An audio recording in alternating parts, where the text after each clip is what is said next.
There's a special kind of pain that comes from being rejected by the very people who are supposed to love you.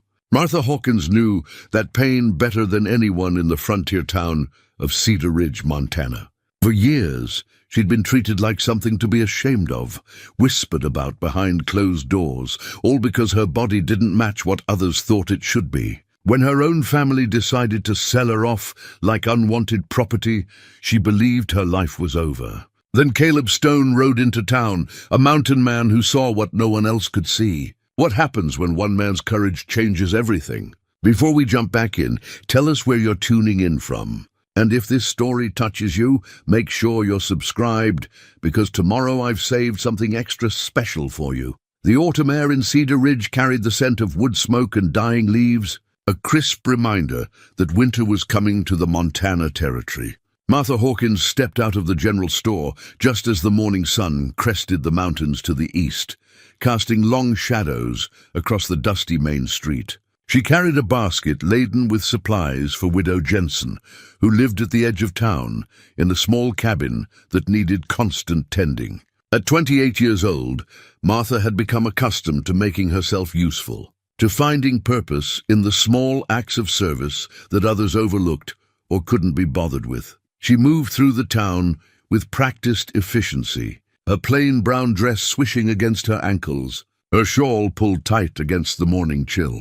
Few people greeted her.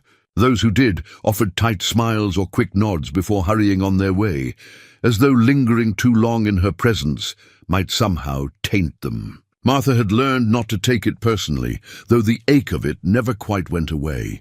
She'd simply learned to carry it differently, the way one carries an old injury that flares up in cold weather.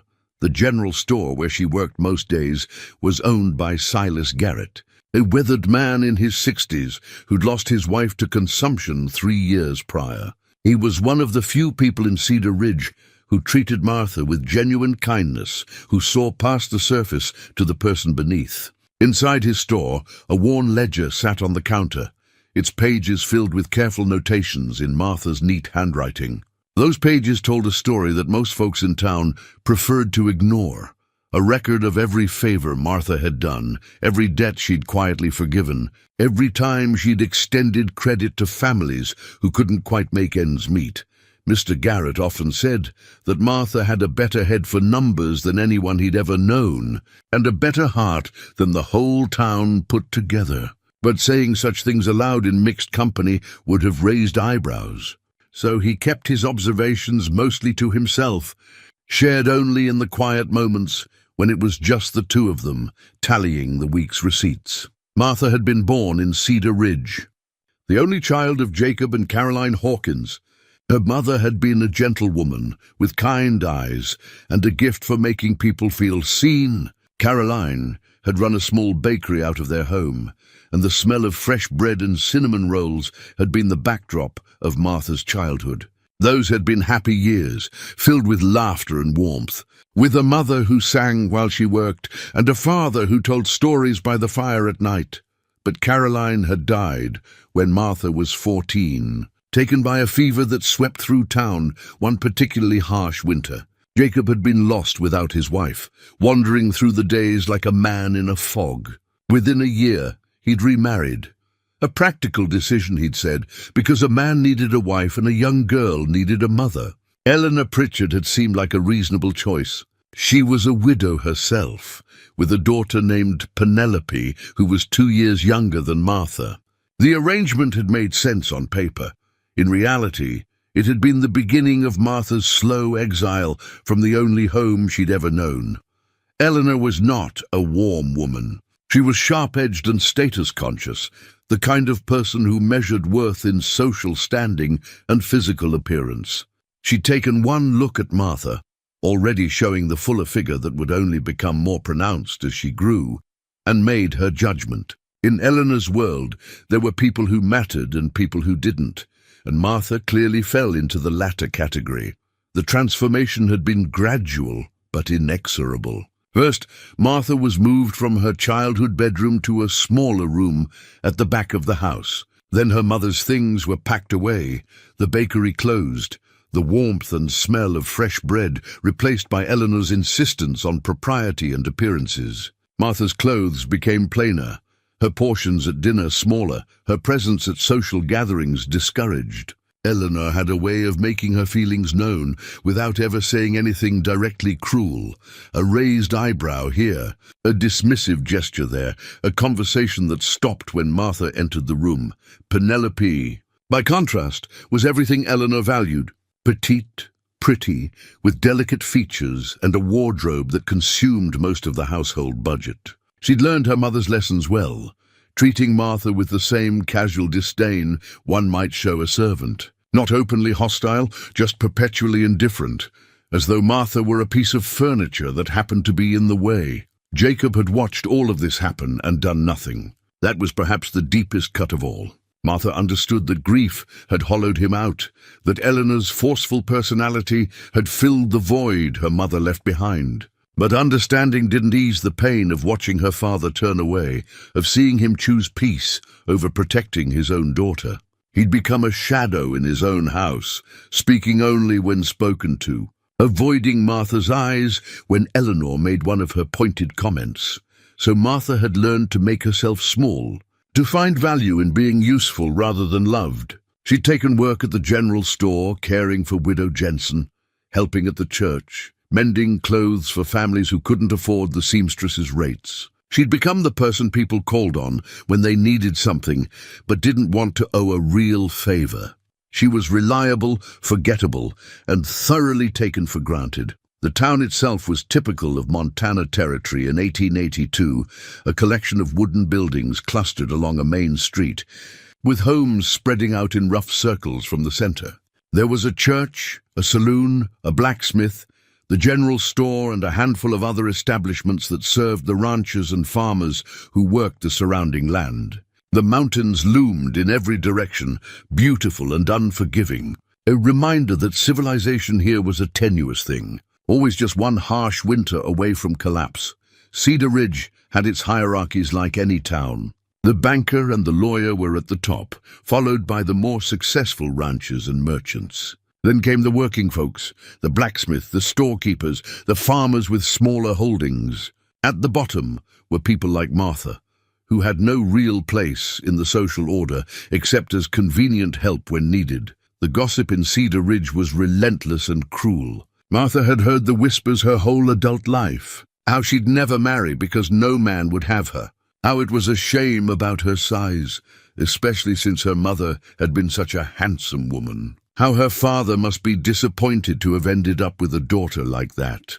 The words were arrows, and they found their mark every time. No matter how much armor Martha tried to build around her heart, but there were small mercies scattered throughout her days. Mr. Garrett's quiet kindness was one. Widow Jensen's grateful smile when Martha brought her groceries and stayed to share tea was another. The church organist, Mrs. Patterson, always made a point to compliment Martha's singing voice during hymns. These moments didn't erase the loneliness, but they made it bearable. Martha had long ago given up on the idea of marriage or children, of having a home that was truly her own. Those dreams belonged to girls like Penelope, who'd recently gotten engaged to the banker's son in what Eleanor considered a tremendous social coup. The wedding was planned for late October, and the house had been in an uproar of preparations for months. Martha had been drafted to help with sewing, cleaning, and organizing, always in the background, never acknowledged, except when there was work to be done. She told herself she didn't mind. She told herself she'd found a kind of peace in accepting her lot. But late at night, in her small room at the back of her father's house, she sometimes allowed herself to imagine a different life, a life where someone looked at her the way her father had once looked at her mother, with genuine love and respect. A life where she wasn't always apologizing for taking up space in the world.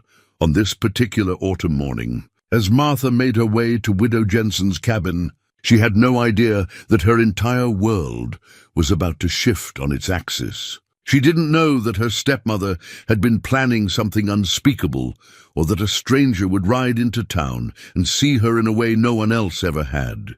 She only knew that her basket was heavy, her feet were tired, and she had a full day of work ahead of her.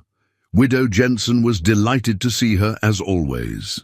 The old woman's face lit up when Martha knocked on her door, ushering her inside with trembling hands. The cabin was small but tidy, smelling of lavender and old wood. They sat together at the kitchen table, and Martha unpacked the supplies she'd brought: flour, sugar, tea, a tin of peaches that Mr. Garrett had set aside specially.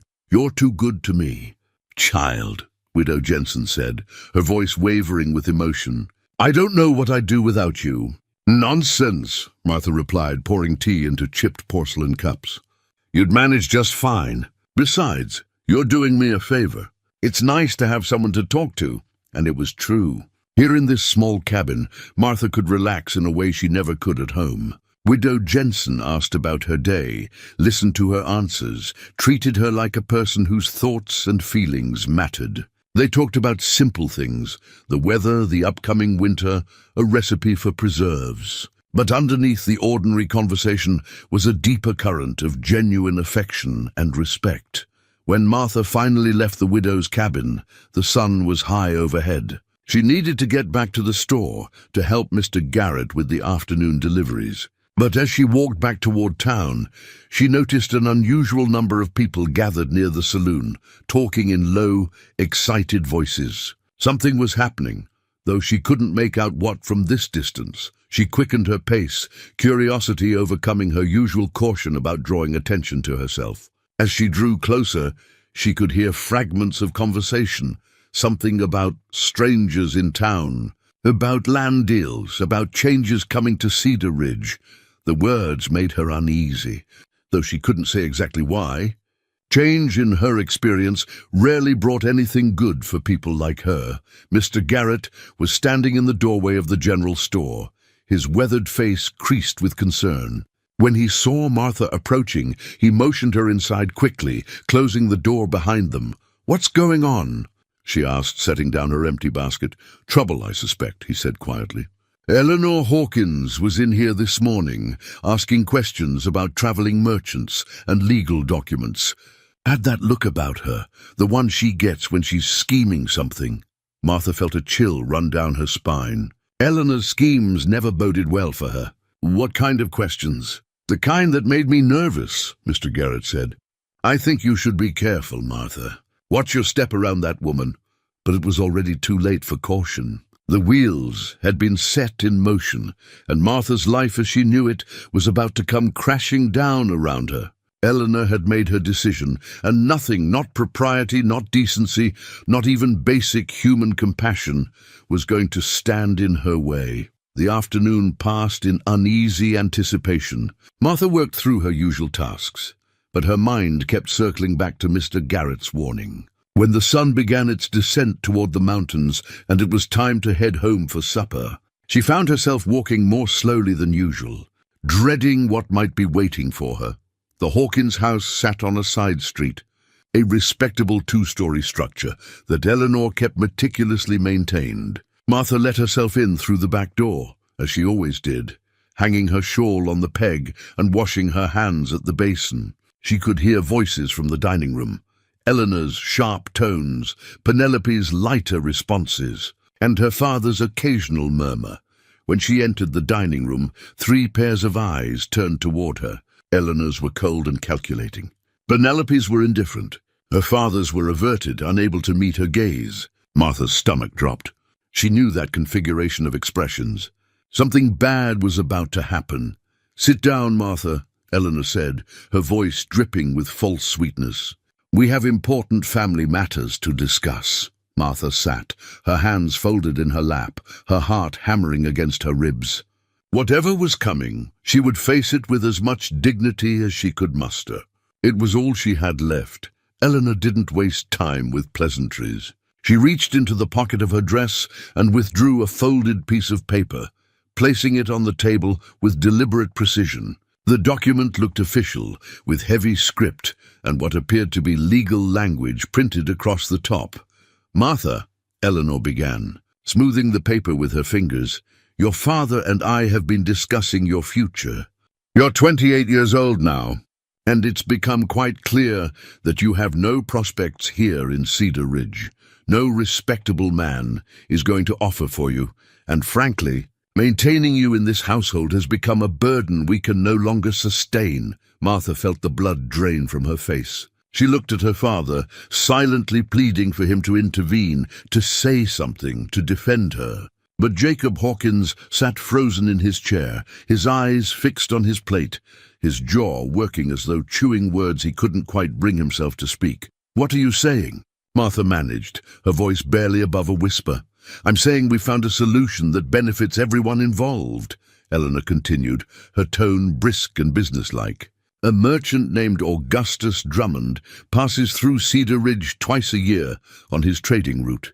He's a widower, getting on in years, and he needs someone to manage his household while he travels. Cook, clean, mend his clothes, that sort of thing. He's agreed to take you on." "Take me on?" Martha repeated, confusion mixing with growing dread. "You mean as a housekeeper?" "Of sorts." Eleanor's smile was thin and cold. "Mr. Drummond will pay us a sum for your services. Call it compensation for the years we've fed and housed you. In return, he'll provide you with room and board. It's more than generous, considering the circumstances." The words hit Martha like physical blows. "You're selling me? Like property?" "Don't be dramatic," Eleanor snapped. "We're arranging a practical solution to a difficult situation. You should be grateful we've found anyone willing to take you at all." "Papa." Martha turned to her father, her voice breaking. "Papa, please." "You can't allow this." Jacob Hawkins finally looked up, and what Martha saw in his face shattered something deep inside her. There was guilt there, yes, and shame, but also resignation. He'd already made his choice, and it wasn't her. "Eleanor's right," he said quietly. "It's a practical arrangement. You'll have a roof over your head and food to eat. That's more than many folks can say. I have that here." Martha's voice rose despite her best efforts to control it. "I work for Mr. Garrett. I help Widow Jensen. I contribute to this household. I'm not a burden. I earn my keep." "Your wages barely cover your food," Eleanor interjected. "And with Penelope's wedding approaching, we need the space. Your room will make an excellent nursery once she and Thomas start their family. Everything's been arranged. Mr. Drummond arrives tomorrow to collect you." The casualness of it was almost worse than the act itself. Eleanor spoke as though discussing the sale of an old piece of furniture, something that had outlived its usefulness and needed to be cleared out. Penelope sat silent through the entire exchange, examining her fingernails with studied disinterest. "This is wrong," Martha said, her voice shaking. It's inhuman. I'm a person, not goods to be traded. You're an unmarried woman with no prospects and no means of supporting yourself." Eleanor replied coldly. "Be realistic, Martha. This is the best offer you're likely to receive. Mr. Drummond may not be young or handsome, but he's willing to provide for you. That's more consideration than you deserve, given the embarrassment you've caused this family." Embarrassment. The word came out strangled. "What have I ever done to embarrass anyone?" Eleanor's eyes narrowed. "Your very existence is an embarrassment. Do you think people don't talk? Do you think they don't whisper about poor Jacob Hawkins, saddled with a daughter like you? Every time we attend a social function, every time someone sees you shuffling through town, it reflects poorly on this family. Penelope's prospects would have been even better if not for the association with you." The cruelty was breathtaking in its honesty. At least Eleanor wasn't pretending anymore, wasn't hiding behind false propriety. This was the truth Martha had always suspected, but never heard spoken aloud. She was unwanted, unwelcome, a blight on the family name. "When does he arrive?" Martha asked quietly, all fight draining out of her. "Tomorrow afternoon," Eleanor said with satisfaction. "You'll have tonight to pack your things."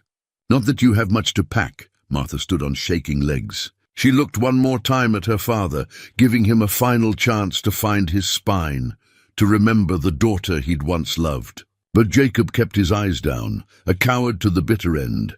"May I be excused?" Martha asked, her voice hollow. Eleanor waved a dismissive hand. "Go, and don't make a scene tomorrow. Accept this with whatever dignity you can manage." Martha walked to her small room at the back of the house, each step feeling like she was moving through deep water.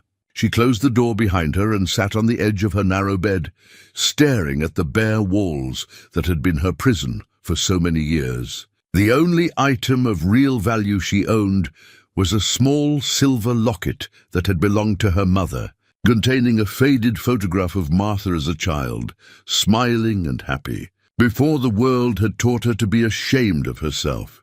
She opened the locket now, looking at that little girl's face. What would her mother think if she could see what had become of her daughter? Would Caroline be disappointed that Martha hadn't fought harder, hadn't found a way to escape this fate? Or would she understand that some battles couldn't be won, that survival sometimes meant surrendering? Sleep didn't come that night. Martha lay awake, listening to the house settle around her, trying to imagine what her new life would be like. Augustus Drummond, she'd seen him once or twice on his trading trips through town.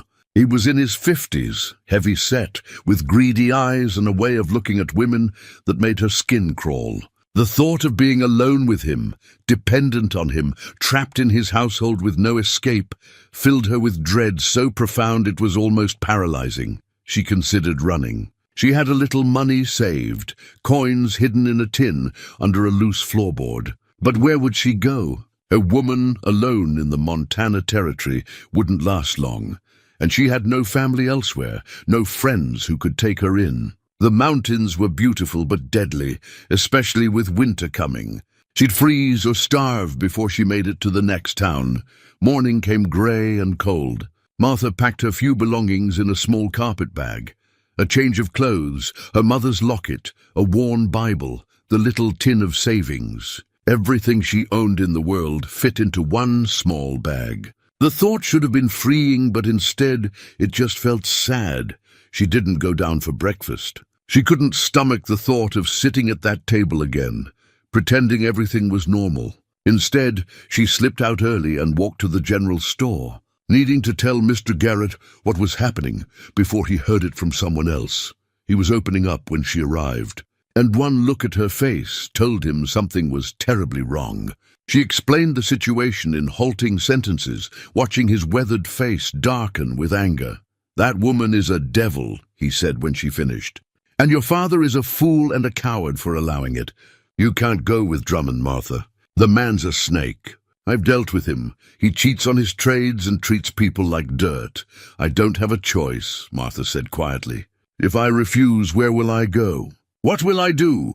Mr. Garrett opened his mouth to argue, then closed it again, the helplessness evident in his eyes. They both knew the truth. In 1882, Montana, an unmarried woman without family support, had almost no options. The world was not kind to women in Martha's position. "At least let me come this afternoon," he said finally. "As a witness, make sure everything's done proper and legal, for whatever that's worth." Martha nodded gratefully. "Thank you. That means more than you know." The afternoon arrived too quickly. Martha stood in the parlor of her father's house, her carpetbag at her feet, waiting for her fate to arrive.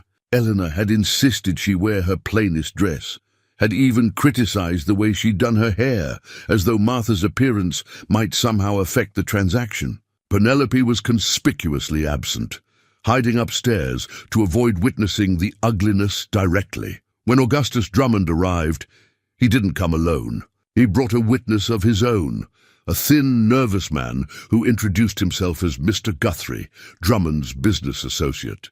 Drummond himself was exactly as Martha remembered, thick around the middle, with thinning hair and small eyes that assessed her like livestock at auction. "Well, well," he said, circling her slowly. "She's a big one, isn't she? But that's fine. Means she can handle heavy work. Good strong back for carrying and cleaning."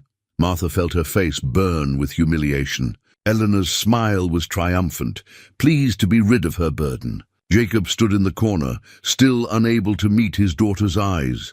Mr. Garrett arrived just as Drummond was pulling out the contract, the actual bill of sale that would transfer Martha from her family to him. The document was horrifying in its clinical language, reducing a human life to terms and conditions, payment and goods received. "This is madness," Mr. Garrett said, his voice tight with anger.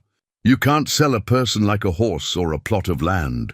"It's perfectly legal," Drummond replied smoothly.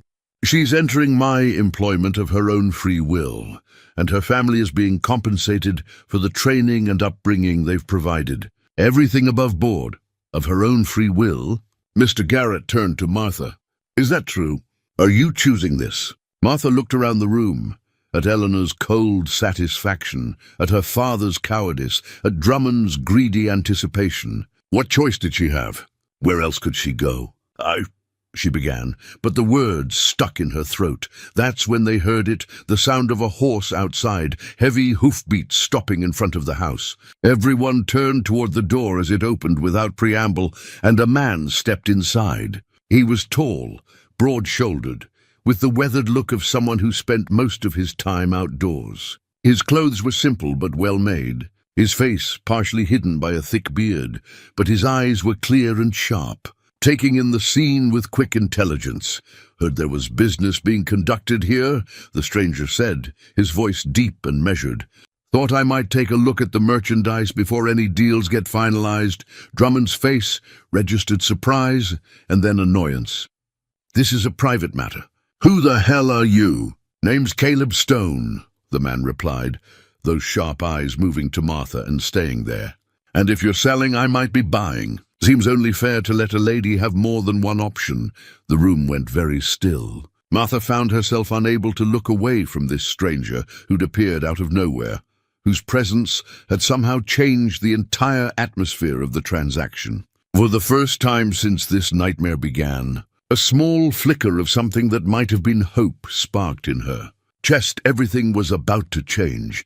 Caleb Stone stood in the doorway with the calm assurance of a man who knew exactly what he was worth and didn't need anyone else's validation. Martha had seen men like him before, mountain men who came down from the high country once or twice a year to trade furs and restock supplies. They were a different breed from the townsmen of Cedar Ridge, hardened by isolation and the elements, answerable only to themselves and the harsh demands of wilderness survival.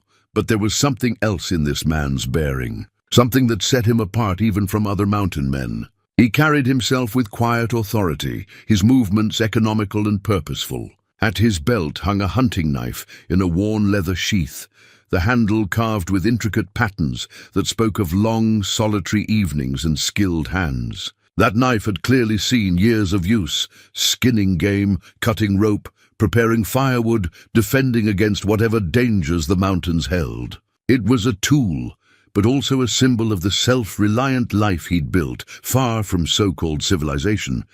"I don't know what you think you heard," Eleanor said sharply, recovering from her surprise, "but this is a family matter. We don't need interference from strangers." Caleb's gaze shifted to her, cool and assessing. "Funny thing about family matters, when they're being conducted in the middle of town with legal witnesses, they stop being quite so private. Word travels fast in a place like Cedar Ridge." He was right. Martha realized that several townspeople had gathered outside, drawn by the unusual sight of the mountain man's arrival. News of what was happening had already spread through town like wildfire, though no one had cared enough to intervene. They were just curious spectators to her humiliation. Drummond stepped forward, puffing himself up. "Now see here, I've already negotiated terms with the lady's family. You can't just waltz in and—" "Can't I?" Caleb interrupted quietly. "Last I checked, we're in America. Free market and all that. If you're buying, and I'm interested in buying the same commodity, seems like the seller gets to choose who offers the better terms." Martha felt her face burn at being called a commodity, but she understood the strategy. Caleb was speaking Eleanor's language, turning her own logic against her. If Martha was property to be sold, then basic economics applied. Eleanor's eyes narrowed, calculating. "What exactly are you proposing, Mr. Stone?" "Simple enough," Caleb replied. "I'll pay double whatever Drummond's offering. Cash right now. And I'll take the lady off your hands today, save you the trouble of housing her another night." The room went silent. Drummond's face flushed with anger and indignation. "This is outrageous. We had an agreement." "That being the operative word," Caleb said mildly. Until papers are signed, everything's still negotiable. Isn't that right, Mrs. Hawkins? Eleanor's mind was clearly working through the mathematics. Double the payment was substantial, enough to fund Penelope's entire wedding, and then some. Her greedy nature warred briefly with her distrust of the unexpected, but greed won out. It always did with Eleanor. That's a generous offer, Mr. Stone, she said slowly. Though I'd need to see proof you have the funds. Without a word, Caleb reached into his coat and withdrew a leather pouch. He loosened the drawstring and poured a stream of gold coins onto the side table. Not paper money, but actual gold.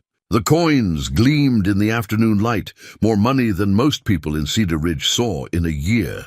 Eleanor's eyes widened with undisguised avarice. That should cover it, Caleb said. With some extra for your trouble. Drummond sputtered protests, but everyone in the room knew the deal was done. Eleanor was already reaching for the coins, her fingers trembling slightly.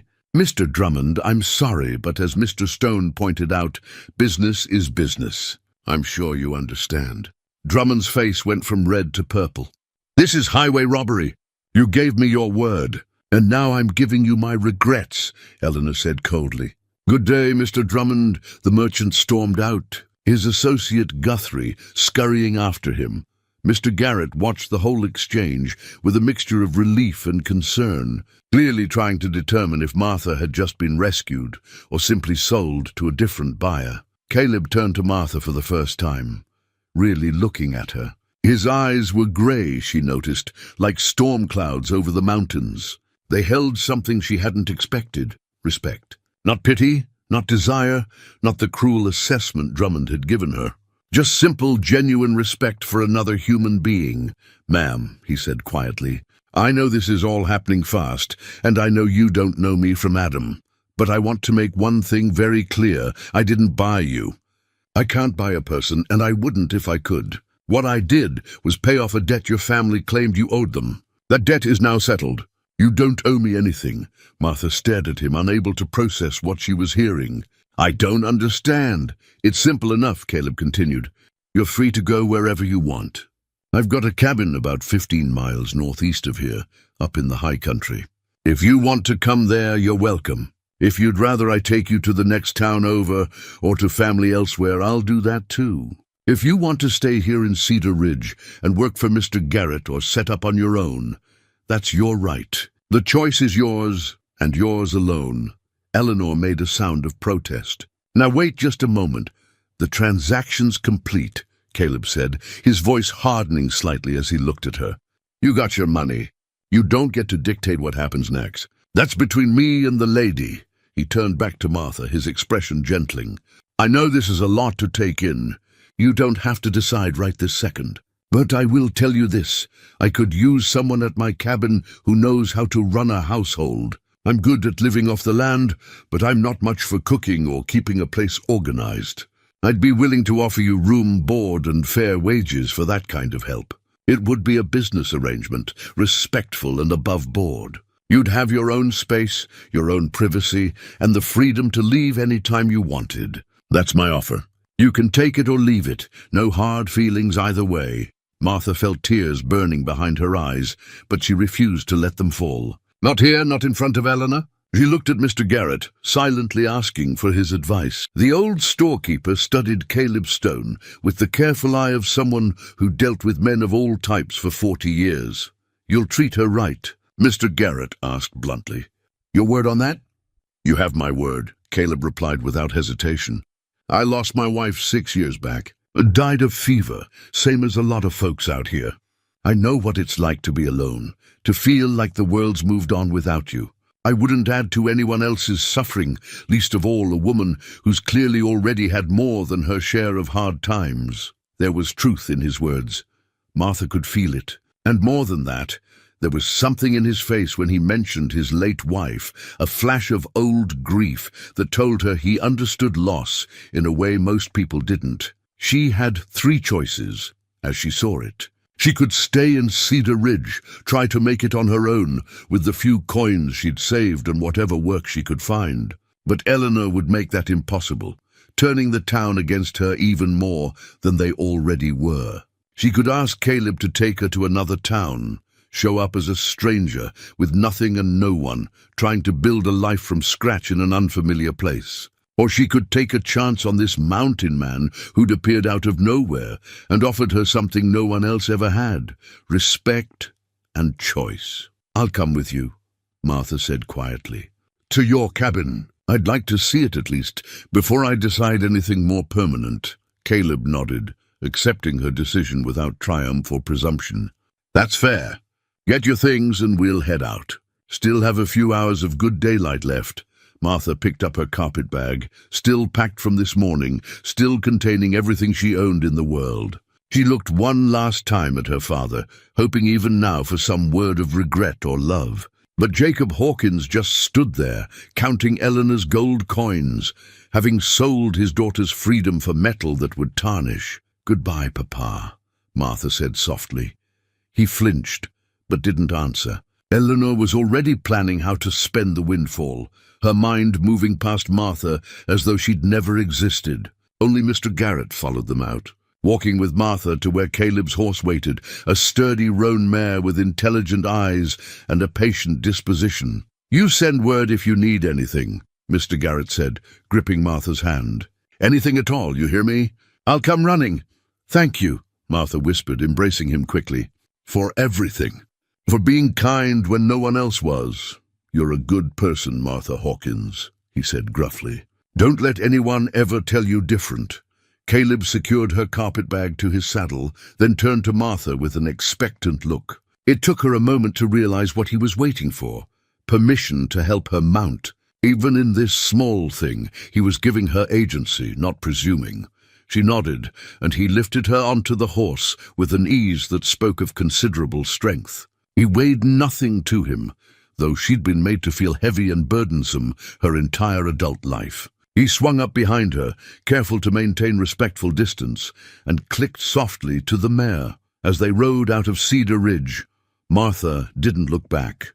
There was nothing behind her worth seeing. Ahead lay the mountains, vast and unknowable, and a future that was terrifying precisely because it was unwritten. For the first time in 14 years, she didn't know what tomorrow would bring, but for the first time in just as long, that uncertainty felt like possibility rather than dread. They rode in silence for the first hour, following a trail that climbed steadily into the foothills. The air grew cooler and thinner, scented with pine and the approaching bite of winter. Martha had never been this far from town, had never seen the wilderness from this perspective. It was beautiful in a way that made her chest ache. Endless forests, distant peaks touched with early snow, valleys filled with golden aspens that trembled in the breeze. "You doing all right?" Caleb asked after a while, his voice low and measured. "Yes," Martha answered, surprised to find it was mostly true. "It's beautiful up here." "That it is," he agreed.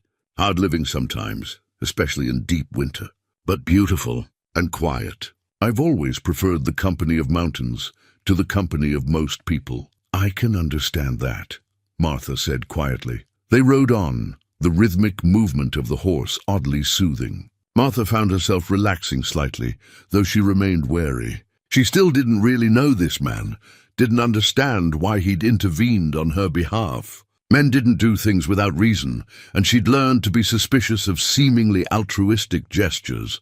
As if reading her thoughts, Caleb spoke again. "I expect you're wondering why I showed up when I did." "The thought had crossed my mind," Martha admitted. "Fair question. Truth is, I was in town selling some furs when I overheard folks talking about what your stepmother was planning. Didn't sit right with me.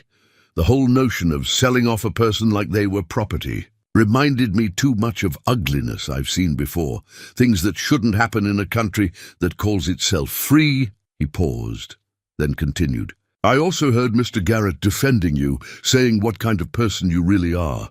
That man doesn't suffer fools, and he doesn't praise lightly. If he vouches for someone, that carries weight with me." Martha absorbed this, a small warmth spreading through her chest at the knowledge that Mr. Garrett had spoken up for her, even when she wasn't there to hear it. "I want you to know something," Caleb said, his tone becoming more serious. "When we get to my cabin, You'll have a room of your own with a proper door that locks from the inside.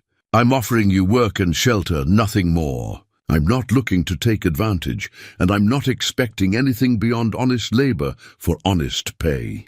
You can trust that or not, time will tell either way. But I wanted to say it plain so there's no misunderstanding. Why? Martha asked, the question escaping before she could stop it. Why would you do all this for a stranger? Caleb was quiet for a long moment, and when he spoke, his voice carried the weight of old grief. Because 6 years ago, my Sarah died, and the town we lived near didn't lift a finger to help. Folks saw she was sick, so I was struggling to care for her and keep the homestead running, and they just looked the other way. Too busy, too uncomfortable, too convinced it wasn't their problem. She died alone while I was out hunting for food, and I've carried that with me every day since. He cleared his throat. I can't change what happened to her, but I can make sure I'm not the kind of man who sees someone in need and walks past. That's not who I want to be. So when I heard what was happening to you, I decided I was going to do something about it. Simple as that.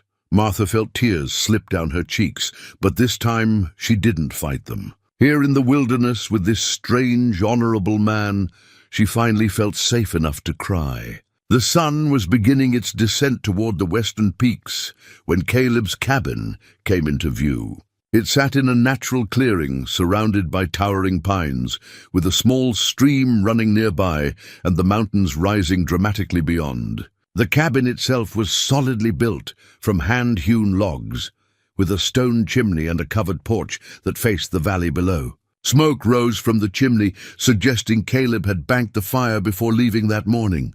It's not fancy, Caleb said as they approached, but it's sturdy. Keeps out the wind and the cold, which matters more than looks up here.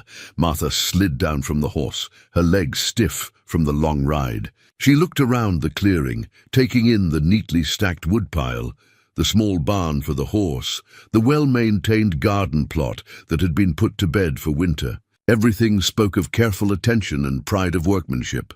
This wasn't just a shelter, it was a home, built by a man who valued quality and permanence. Caleb led the horse to the barn, unsaddling her with practiced efficiency. Martha followed, watching as he brushed the mare down and gave her fresh water and hay. The barn was as tidy as everything else. Tools hung in their proper places, tack well-oiled and cared for. "This is Rosie," Caleb said, patting the mare's neck. "Best trail horse I've ever had. Smart enough to find her way home in a snowstorm and gentle enough to trust with precious cargo." He glanced at Martha when he said that last part, and she realized he was talking about her. The thought made her throat tighten with unexpected emotion. They walked to the cabin together. Caleb opened the door and stepped aside, letting Martha enter first. The interior was larger than it had seemed from outside. One main room that served as kitchen and living area, with 2 smaller rooms branching off. A fire burned low in the stone fireplace, warming the space. The furniture was simple but well crafted. A table and chairs, a rocking chair near the fire, shelves lined with books and supplies. Everything was clean and organized in a way that surprised her. She'd expected bachelor chaos, but this was the home of a man who valued order. "That door on the left is where I sleep," Caleb said, pointing. "The one on the right would be yours. It's smaller, but it's got a good bed and a window that looks east toward the sunrise. Door has a bolt on the inside, like I mentioned. You can lock it any time you want, and I won't take offense." He crossed to the other door and opened it, gesturing for Martha to look inside. The room was indeed smaller than the main one, but it was far from cramped. A narrow bed with a thick quilt dominated one wall, and there was a small dresser, a washstand with a basin and pitcher, and a chair near the window. The window itself had real glass, a luxury in these parts, and curtains that could be drawn for privacy. But what caught Martha's attention was the quilt on the bed. She moved closer, running her fingers over the intricate pattern of fabrics, each patch carefully chosen and stitched with obvious skill and care. The work was beautiful, the colors warm and inviting, the stitches small and even. This wasn't a hastily thrown together coverlet. This was art created with patience and love. "Did your wife make this?" Martha asked softly. "She did," Caleb replied from the doorway. Sarah was a fine seamstress. Made that quilt the first winter we were married, when snow kept us inside for days on end. Said every patch held a memory, pieces of her wedding dress, my mother's apron, fabric from the journey west. I couldn't bring myself to pack it away after she passed. Seemed wrong somehow, like hiding away all those memories. Martha understood completely. She thought of her mother's locket, the only tangible connection she had to happier times. It's beautiful. I'll take good care of it. I know you will, Caleb said simply. Then with characteristic directness he added, I should lay out what I'm proposing so you can make an informed decision about staying or going. They moved back to the main room. Caleb gestured for Martha to sit in the rocking chair, the most comfortable seat, while he pulled up one of the straight-back chairs from the table. He sat facing her, his weathered hands resting on his knees, his expression serious but open. Here's what I can offer, he began. Room and board, obviously. You'd have that room we just looked at, all your meals, and I'd supply whatever clothes or personal items you need. In terms of work, I'd ask you to handle the cooking, keeping the cabin clean, mending clothes when they need it, and helping with preserving food for winter. During growing season, there'd be garden work, but I'd help with the heavy lifting.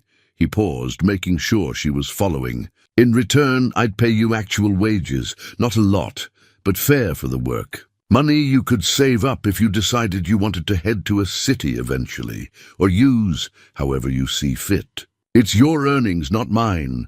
That's more than generous, Martha said quietly. It's fair, Caleb corrected. There's a difference. But here's the important part. This would be a business arrangement between equals. Not master and servant, not husband and wife, just two people helping each other survive and maybe make life a little easier for both. I'm not looking for a replacement for Sarah. That wouldn't be fair to you or to her memory. I'm looking for a partner in keeping this homestead running. He met her eyes directly.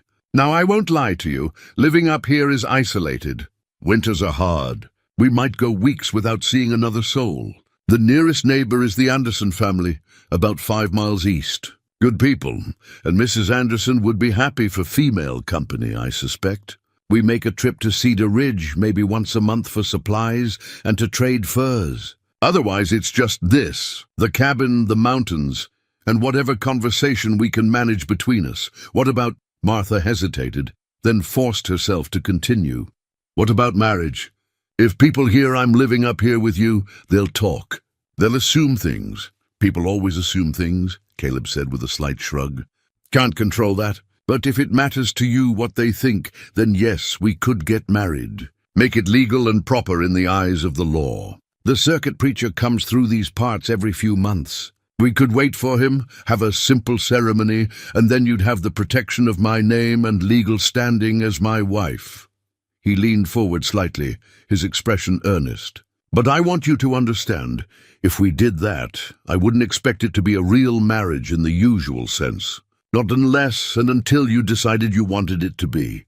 You'd still have your own room, your own space, your own choices. Marriage would just be a piece of paper to make things easier in terms of how the world sees you. Nothing would change about the respect I show you or the boundaries I keep. Martha absorbed all of this, her mind whirling. It was so much to take in, more kindness and consideration than she'd experienced in years. Part of her waited for the catch, for the moment when Caleb would reveal his true intentions. But another part, the part that had always been good at reading people, told her he meant every word.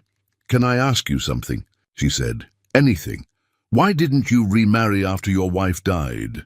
6 years is a long time to be alone. Caleb was quiet for a moment, considering his answer. I thought about it, he finally said. First year after Sarah passed, folks tried to match me up with various women. Widows mostly, or daughters of ranchers looking for a husband. But none of it felt right.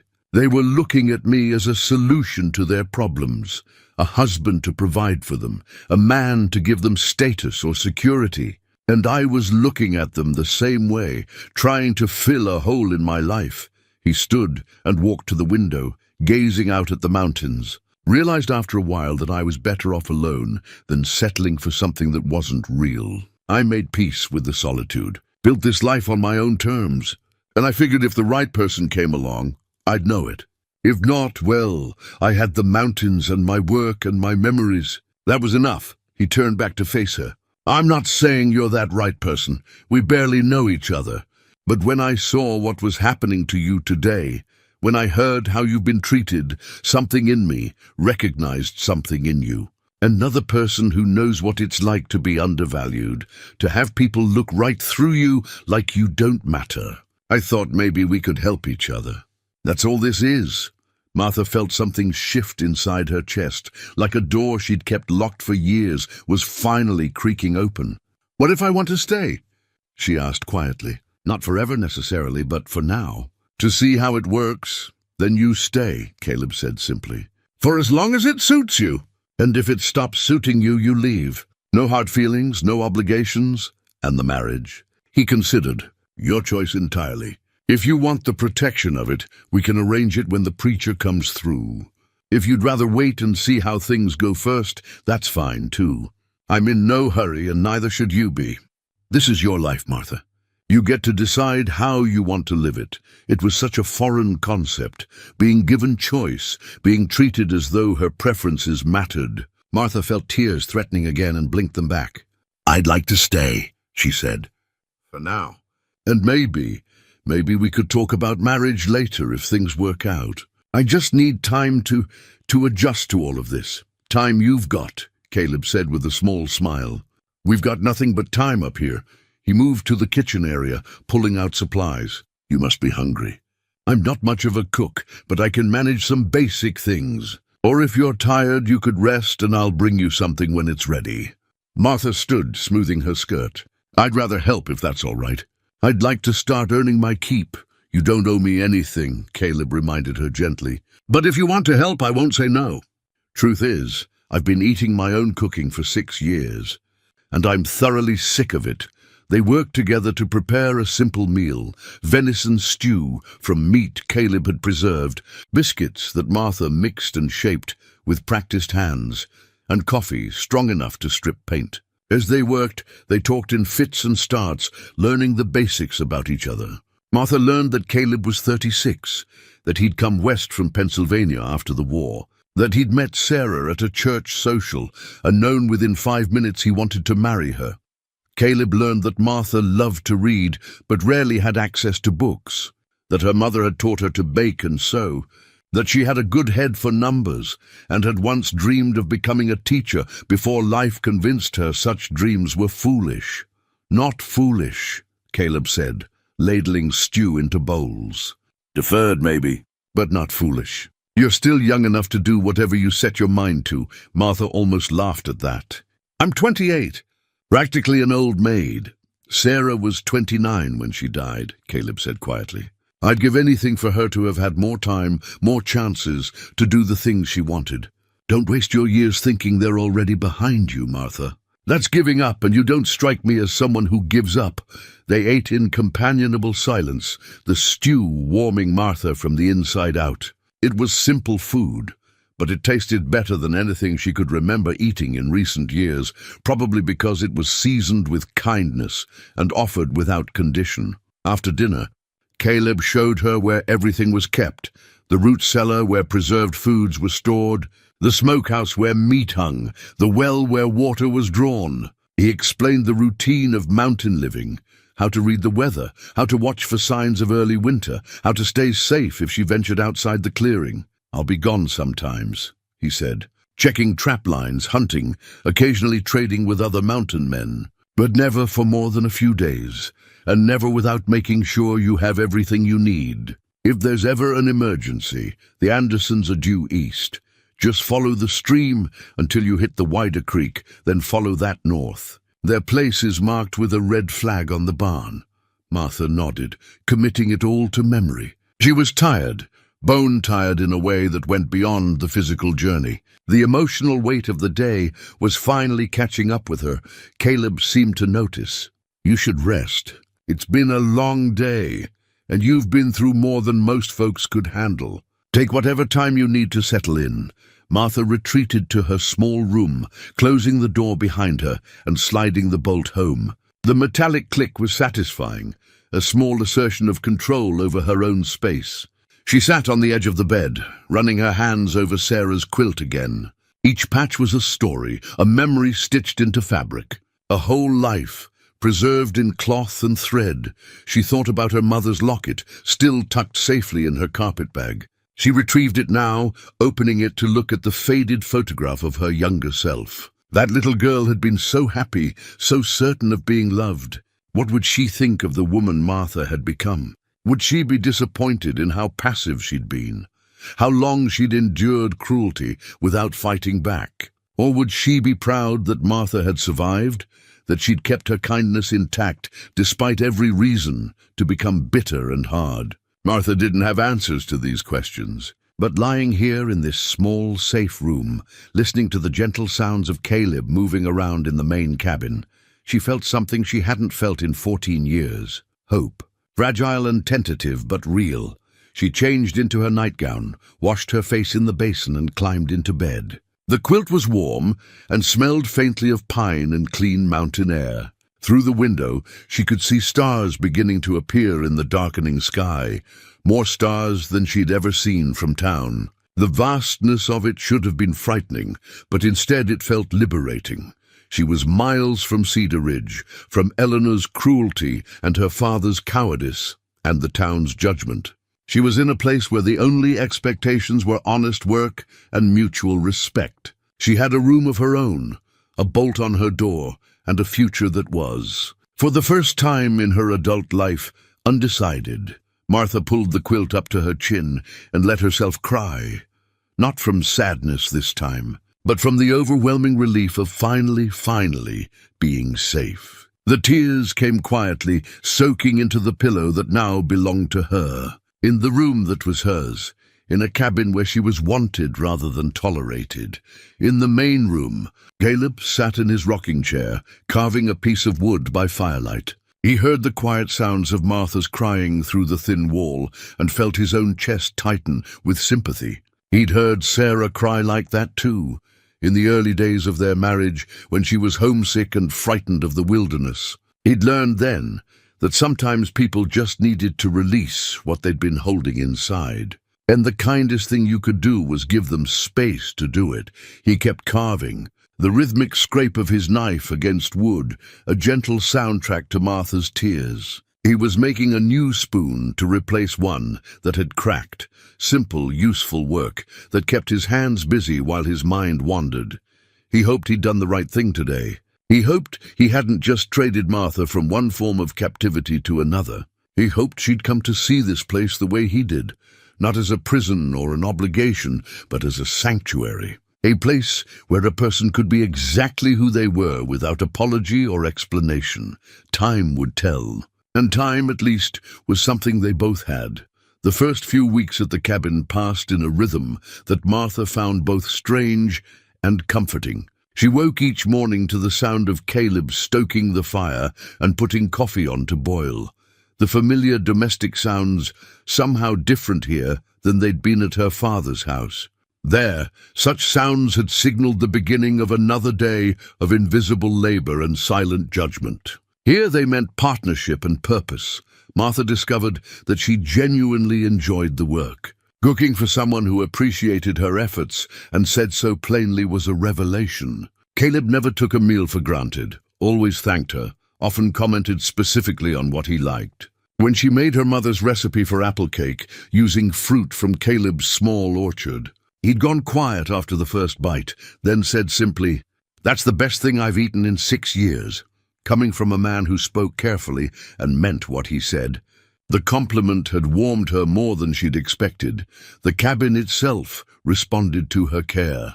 She organized the shelves, mended curtains that had developed tears, scrubbed floors that hadn't seen proper attention in years. Not because Caleb was slovenly, he wasn't, but because a bachelor living alone simply had different priorities than someone creating a home. Martha found satisfaction in bringing order and beauty to the space, in making it feel less like a survivalist's shelter and more like a place where people actually lived. Caleb, for his part, kept his word about everything. He respected her privacy, absolutely, never entering her room without permission, never making assumptions about her time or her person. He taught her things she needed to know: how to read the weather by the behavior of birds, how to tell which wild plants were safe to eat, how to handle the rifle he kept by the door in case of bears or mountain lions. He treated her like an intelligent adult capable of learning, rather than a fragile thing to be protected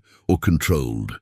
One evening, about 3 weeks after her arrival, Caleb came back from checking his trapline with unexpected excitement on his weathered face. "Got something to show you," he said, gesturing for Martha to follow him to the porch. There, positioned to catch the late afternoon light, sat a rocking chair. But this wasn't just any chair, it was a masterpiece of craftsmanship, made from honey-colored pine, with armrests carved in gentle curves and a seat shaped to cradle the body comfortably. The wood had been sanded so smooth it seemed to glow, and the joints were so perfectly fitted they looked seamless. "Did you make this?" Martha asked, running her fingers along one of the armrests. "Started it about 2 years ago," Caleb admitted, a hint of self-consciousness in his voice. "Couldn't seem to finish it, though. Kept finding reasons to put it aside. But these last few weeks, with you here, the cabin feeling more like a home again, I don't know, it seemed like the right time to complete it." Martha looked at him, understanding what he wasn't quite saying. He'd started this chair in the lonely years after Sarah's death, probably imagining companionship, family, a future that seemed impossibly distant. And now, with Martha's presence filling some of that emptiness, he'd found the motivation to finish what he'd started. "It's beautiful," she said softly. "The most beautiful piece of furniture I've ever seen. Sit in it," Caleb urged. "Made it to be used, not just looked at." Martha lowered herself into the chair and immediately understood the care that had gone into its construction. It fit her body perfectly, the height just right for her feet to touch the ground, the back supporting her without stiffness. When she rocked gently, the motion was smooth and silent. The chair perfectly balanced. "Caleb," she said, her voice thick with emotion, I don't know what to say." "Don't have to say anything," he replied. "Just thought you should have a comfortable place to sit in the evenings. You work hard all day. You deserve to rest easy." They fell into a routine of sitting together on the porch each evening after dinner, weather permitting. Martha in her rocking chair, Caleb in his straight-backed one, both watching the sun set behind the mountains while they talked about small things, the garden plans for next spring, stories from their pasts, observations about the changing season. These conversations were easy and unforced, the kind that happened naturally between people who were becoming friends. It was during one of these evening talks that Martha first opened up about her mother's death and everything that had followed. She'd been holding it inside for so long that once she started talking, the words poured out. The grief of losing Caroline, the betrayal of her father's remarriage, the systematic cruelty of Eleanor's campaign to diminish and ultimately dispose of her. Caleb listened without interruption, his face growing darker as the story unfolded. When she finally fell silent, he was quiet for a long moment before speaking. "I'm not a violent man by nature," he said carefully. "I've killed when I had to. War will do that to a person, and survival out here sometimes requires it. But I've never hit a woman and never would. That said, your stepmother tests that principle. What she did to you wasn't just cruel, it was evil. Small, petty evil, but evil nonetheless." "She's not worth the anger," Martha said, though hearing someone validate her experience felt like a balm on old wounds. "Maybe not," Caleb agreed. "But you're worth the anger on your behalf. Someone should have protected you. Your father should have protected you. The fact that he didn't, that's on him, and he'll have to live with that failure for the rest of his life." He turned to look at her directly.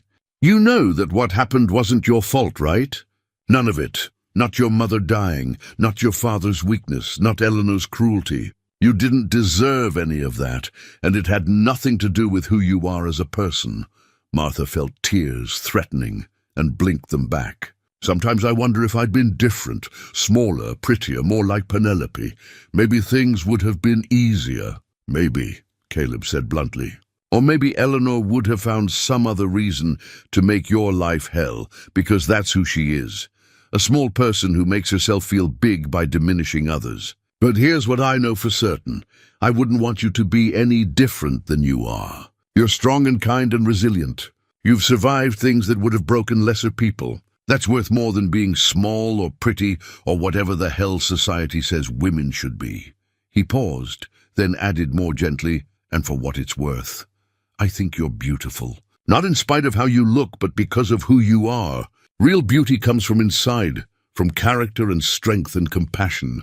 The rest is just window dressing. Martha couldn't speak past the lump in her throat. No one had ever said such things to her, had ever looked at her and seen worth rather than deficiency. She managed a whispered thank you, hoping he understood how much his words meant.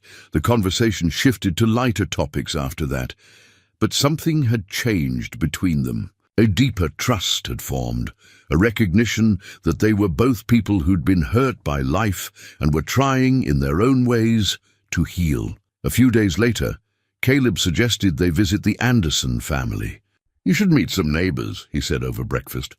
Mrs. Anderson's been asking about you. Word travels even out here. She's good people, and I think you'd like each other. They rode to the Anderson homestead together, Martha growing more confident in her riding with each trip. The Andersons proved to be exactly as Caleb had described. Warm, welcoming people who treated Martha with genuine friendliness. Jack Anderson was a rancher in his 40s, weathered and practical. His wife, Ruth, was a round, cheerful woman about Martha's age, who seemed delighted to have another woman within visiting distance. Finally, Ruth exclaimed, embracing Martha like they were old friends. I've been surrounded by men and cattle for 3 years. Do you know how nice it is to talk to someone who understands the difference between muslin and calico? The two women talked for hours, while Caleb and Jack discussed cattle prices and weather predictions. Ruth wanted to know everything. How Martha had ended up with Caleb, what life in the cabin was like, whether she was happy. Martha found herself being more honest than she'd intended, drawn out by Ruth's genuine interest and lack of judgment. Caleb's a good man, Ruth said, as they sat on her porch shelling beans. Lost his wife the year before we moved out here, but Jack knew him from before and always spoke highly of him. He's the kind who'll help a neighbor without being asked and never mention it after. We were real glad to hear he had someone up at his place again. That cabin was too quiet for too long. We're not, Martha started, then wasn't sure how to finish. It's not a real marriage. We're just helping each other. Ruth gave her a knowing look. Honey, sometimes the best marriages start exactly that way. People helping each other, building trust, becoming friends first. All that passionate romance folks sing about in songs, it burns hot and fast and often burns out just as quick. But friendship and respect, that lasts. That's the foundation you build a real life on. The words stayed with Martha on the ride home. She found herself sneaking glances at Caleb as they rode, seeing him with fresh eyes. He was handsome in a rugged, weathered way she'd never really considered before. More than that, he was steady and kind and treated her like an equal. The thought of actually being married to him, truly married, in all the ways that mattered, didn't frighten her the way it might have a month ago. That night, as they sat on the porch in their respective chairs, Martha broached a subject that had been on her mind. The circuit preacher, she began. When does he usually come through? Caleb looked at her with raised eyebrows. Generally in late October before the heavy snows start. Why? I've been thinking about what you said, about marriage being a protection, making things proper in the eyes of the law and society. And I think, if you're still willing, I'd like to do that. Get married, I mean. When the preacher comes. Caleb set down the piece of wood he'd been carving. You sure? There's no rush, Martha. You don't owe me anything. I know, she said. But I'm not asking out of obligation. I'm asking because this feels right. Being here feels right. You feel right, and I'd like to make it official, to commit to building something lasting here. She took a breath, gathering courage. I know you said it would just be a legal arrangement, that nothing would have to change. And if that's all you want, I'll respect that. But I want you to know I'd be open to it being more. If that's something you wanted too, eventually, when we're both ready. Caleb was very still, his grey eyes searching her face in the fading light. Martha, I need you to be clear about what you're saying, because I don't want there to be any misunderstanding. And I don't want you to feel pressured into anything. I'm saying I care about you, Martha replied, her voice steady despite her hammering heart. I'm saying these weeks here have been the happiest I've been in years. I'm saying I can imagine a future with you, a real future as your true wife, not just your housekeeper. But I also know that's a big step, and if you need time to think about it, or if you're not interested in that way, I'll understand. Caleb stood and walked to the porch railing, looking out at the darkening mountains. When he finally spoke, his voice was rough with emotion. I've thought about it, he admitted. More than I probably should have, given how short a time you've been here. I've thought about what it would be like to really share this life with someone again. To not just have someone living in my cabin, but building a real partnership. Maybe even, he stopped, then continued. Sarah and I wanted children. Never happened for us, but it was something we both hoped for. I'm not so old that ship has sailed, and you're certainly young enough. I've thought about that too. He turned to face her. But I need you to want this for the right reasons. Not because you're grateful, not because you feel like you owe me, and not because you think it's your only option. If we're going to do this, really do this, it has to be because we both want to build a life together. Martha stood and crossed to him, taking his calloused hand in hers. I want this, she said clearly. I want to marry you, Caleb Stone. I want to be your wife in every sense of the word. I want to build a future here with you. And yes, someday I'd like children too, if we're blessed with them. I'm choosing this. I'm choosing you. Caleb's other hand came up to cup her face, his thumb brushing across her cheek with infinite gentleness. Then yes, he said softly. Yes, we'll marry when the preacher comes, and we'll build something real together, something that honors what we've both lost while looking forward to what we might gain. He leaned forward and kissed her, their first kiss, gentle and respectful, but full of promise. Martha felt something bloom in her chest, warm and bright and utterly unexpected. This was what it felt like to be chosen, to be valued, to be loved not in spite of who she was, but because of it. When they pulled apart, both were smiling. The future suddenly seemed full of possibility rather than dread, and Martha realized with a start that she was genuinely happy. After so many years of merely surviving, she was finally truly living. Word came 2 weeks later that the circuit preacher would be passing through the territory. He'd hold services at a small church near the Anderson Ranch, and any couples wanting to be married should come ready with witnesses and whatever celebration they could manage. The news sent Martha into a flurry of preparation, not because she wanted an elaborate wedding, but because she wanted to mark the occasion with proper care and attention. The evening after they received the news, Caleb approached Martha with something held carefully in his calloused hands. She was mending one of his shirts by lamplight, her needle moving in small, precise stitches. He cleared his throat, and she looked up to find him standing before her with an expression she'd never seen, somewhere between hopeful and nervous. I have something for you, he said. Been thinking about it since you agreed to marry me, trying to figure out if it was right or not. Decided today that it is. He opened his hands to reveal a small object wrapped in soft cloth. Martha set aside her mending and carefully unwrapped it. Inside was a ring, delicate gold with a small, simple band. It caught the lamplight and gleamed warmly. This was Sarah's wedding ring, Caleb said quietly. Before you say anything, hear me out. I know some women might find it strange or uncomfortable to wear a first wife's ring.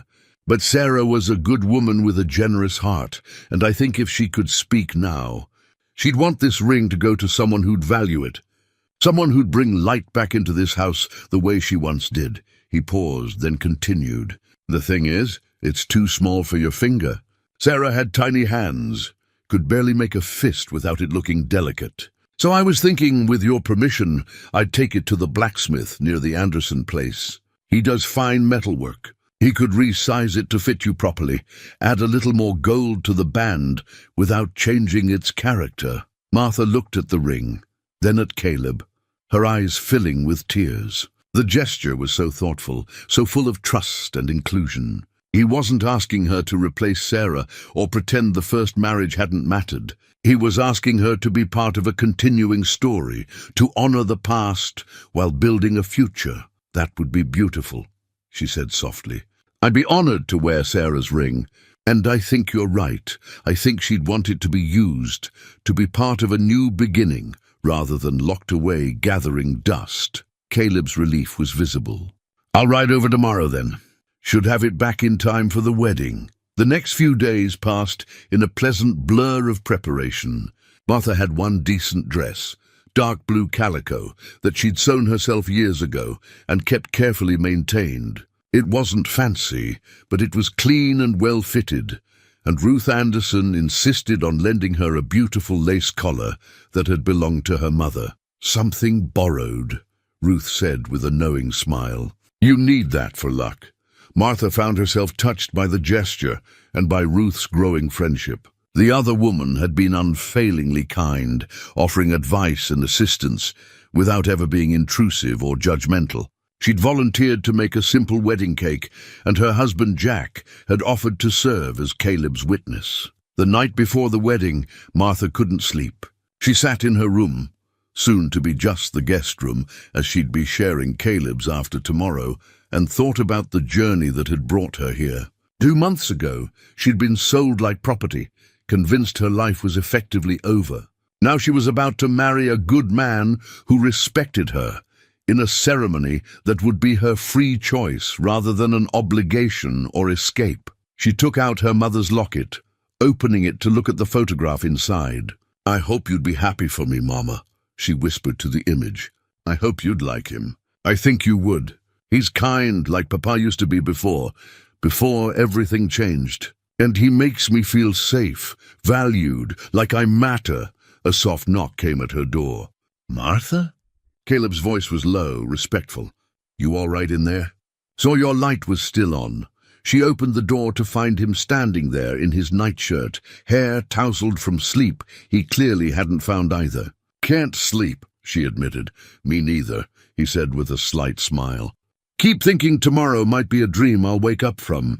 Figured I'd better check you were real and still here. Martha laughed softly. I'm real, and I'll still be here in the morning. Ready to become your wife, if you're ready to become my husband. More than ready, Caleb said. Then with characteristic directness, he added, I know we've talked about the wedding night, about taking things at your pace. I just want you to know again, we can go as slow as you need. There's no rush for anything. This marriage is about building a partnership first. Everything else can come as it comes. I know, Martha said, reaching out to take his hand. And I appreciate that more than I can say. But Caleb, I'm not afraid. Nervous maybe, but not afraid. I trust you, completely. He squeezed her hand gently, then released it. Best try to get some sleep. Big day tomorrow. Big day, Martha agreed, smiling as he turned to go. Good night, Caleb. Good night, Martha. Last night I'll be saying that to Miss Hawkins. Next time, it'll be Mrs. Stone. The wedding day dawned clear and cool, the autumn air crisp with the promise of winter, but the sky brilliantly blue. Martha dressed with care, her hands only shaking slightly as she fastened the buttons on her dress. Ruth arrived early to help with her hair, pinning it up in a style more elegant than Martha's usual simple braid. You look beautiful, Ruth said warmly. Truly beautiful. Caleb's not going to be able to take his eyes off you. They rode to the small church together, Martha and Ruth in the Anderson wagon, Caleb and Jack on horseback. A handful of other neighbors had gathered, curious about the mountain man's unexpected wedding. Martha recognized a few faces from her occasional trips to town for supplies, and they greeted her with more warmth than she'd expected. The church was simple, rough-hewn logs and plain wooden benches, but someone had decorated it with autumn wildflowers and pine boughs. The circuit preacher was an elderly man with kind eyes and a voice that carried authority without harshness. Martha stood beside Caleb at the front of the church, acutely aware of his solid presence next to her. He wore his best clothes, still simple but clean and well cared for. When she glanced at him, she found him already looking at her with an expression that made her breath catch. There was admiration there, yes, but also tenderness and something deeper, a recognition of the significance of what they were about to do. The ceremony was brief, but meaningful. The preacher spoke about marriage as a partnership of equals, about the importance of respect and communication, about building a life together based on mutual support rather than dominance or submission. Martha found herself nodding along, appreciating his words. When it came time for the vows, Caleb's voice was steady and sure. I, Caleb Stone, take you, Martha Hawkins, to be my lawfully wedded wife. I promise to respect you, to support you, to value you as my equal partner in all things. I promise to build a life with you based on honesty and kindness. I promise to really see you every day, and to never take for granted the gift of your presence in my life. Martha's eyes filled with tears, but her voice was equally steady when she spoke. I, Martha Hawkins, take you, Caleb Stone, to be my lawfully wedded husband. I promise to respect you, to support you, to value you as my equal partner in all things. I promise to build a life with you based on honesty and kindness. I promise to really see you every day, and to never take for granted the gift of your presence in my life. When Caleb slipped the resized ring onto her finger, it fit perfectly. The gold was warm from his pocket, and Martha could see where the blacksmith had carefully added to the band, making it just large enough without changing its essential character. She looked down at her hand, at this symbol of commitment and continuity, and felt overwhelmed with gratitude. I now pronounce you husband and wife, the preacher declared. Mr. Stone, you may kiss your bride. Caleb leaned in slowly, giving Martha time to meet him halfway. Their kiss was gentle and sweet, full of promise. When they pulled apart, both were smiling, and the small congregation erupted in applause and well wishes. The celebration afterward was simple but joyful. Ruth had indeed made a cake, a beautiful creation flavored with honey and studded with dried fruit. There was music from a neighbor who'd brought his fiddle, and dancing that Martha initially watched from the sidelines until Caleb pulled her onto the floor. I'm not a good dancer, she protested. Neither am I, he admitted with a grin. We'll muddle through together. They muddled through beautifully, moving in simple patterns that required no particular skill, just the willingness to hold each other and sway to the music. Martha found herself laughing, genuinely laughing, for the first time in longer than she could remember. Ruth pulled her aside during a break in the music. I'm so happy for you both, she said warmly. You're good for him, you know. I can see it in the way he looks at you, the way he carries himself. He's lighter somehow. And you're practically glowing. I'll come with you, she said. I'd like to see Mr. Garrett. Let him know I'm well. Caleb studied her face. You sure? We don't have to go if you're not ready. I'm ready, Martha assured him. Besides, Penelope's wedding is this week, isn't it? Maybe we should make an appearance, if only to show Eleanor that I'm thriving despite her best efforts. They made the journey on a clear, cold day, the world transformed by snow into something pristine and beautiful. As they rode into Cedar Ridge, Martha noticed people staring. Word had clearly spread about her marriage to Caleb Stone, and the townspeople didn't quite know what to make of it. The woman they dismissed as unmarriageable had not only found a husband, but one who clearly valued her. If the way he helped her down from the horse and kept a protective hand at her back was any indication. Mr. Garrett's face lit up when they entered the general store. He came around the counter and embraced Martha warmly, tears in his weathered eyes. Look at you, he said, holding her at arm's length. You're glowing, girl. Mountain life agrees with you. It does, Martha agreed, smiling. And I have you to thank in part. If you hadn't vouched for me to Caleb, he might not have intervened that day. All I did was tell the truth, Mr. Garrett said gruffly. The rest was you and him, figuring out you belonged together. He turned to Caleb, extending his hand. You're treating her right, I hope? Better than right, Caleb replied, shaking firmly. She's the best thing that's happened to me in 6 years, and I remind myself of that fact every single day. They spent a pleasant hour catching up while Caleb gathered their supplies. Mr. Garrett filled them in on town gossip, who'd gotten engaged, who'd had babies, who'd fallen on hard times. He seemed to be carefully avoiding mention of the Hawkins family until Martha brought it up herself. "How's the wedding planning going?" she asked. Penelope must be beside herself with excitement. Mr. Garrett's expression darkened. "About that, there's been some developments you should probably know about. Eleanor's been trying to keep it quiet, but word got out about what she did to you. Some folks are refusing to attend the wedding on principle. The banker's family is none too pleased about the association, and there's talk they might call the whole thing off." Martha felt a complicated swirl of emotions. She didn't wish Penelope ill. Her stepsister had been weak and complicit, but not actively cruel like Eleanor. "That's unfortunate," she said carefully. "There's more," Mr. Garrett continued, lowering his voice. "Your father's been asking about you, wanting to know if you're all right, if you're happy. I told him you were thriving, that you'd married a good man." He seemed relieved, I suppose, but also guilty as hell, which he ought to be. Before Martha could respond, the store's door opened and Jacob Hawkins himself walked in. He froze when he saw Martha, his face going pale, then flushing with what might have been shame or perhaps just shock. "Martha," he said, her name barely above a whisper. "Hello, Papa," Martha replied, her voice steady despite the turmoil inside her. Jacob's eyes moved to Caleb, taking in his solid presence at Martha's side, the protective way he stood close to her. You're married?" "I am," Martha confirmed. "This is my husband, Caleb Stone. Caleb, this is my father, Jacob Hawkins." The two men assessed each other in silence. Jacob seemed diminished somehow, smaller than Martha remembered, worn down by guilt, or perhaps just by living with Eleanor. Caleb, by contrast, stood tall and sure, his hand finding Martha's and squeezing gently in support. "I'm glad you found someone," Jacob said finally. I've worried about you. What Eleanor did, what I allowed her to do." His voice broke.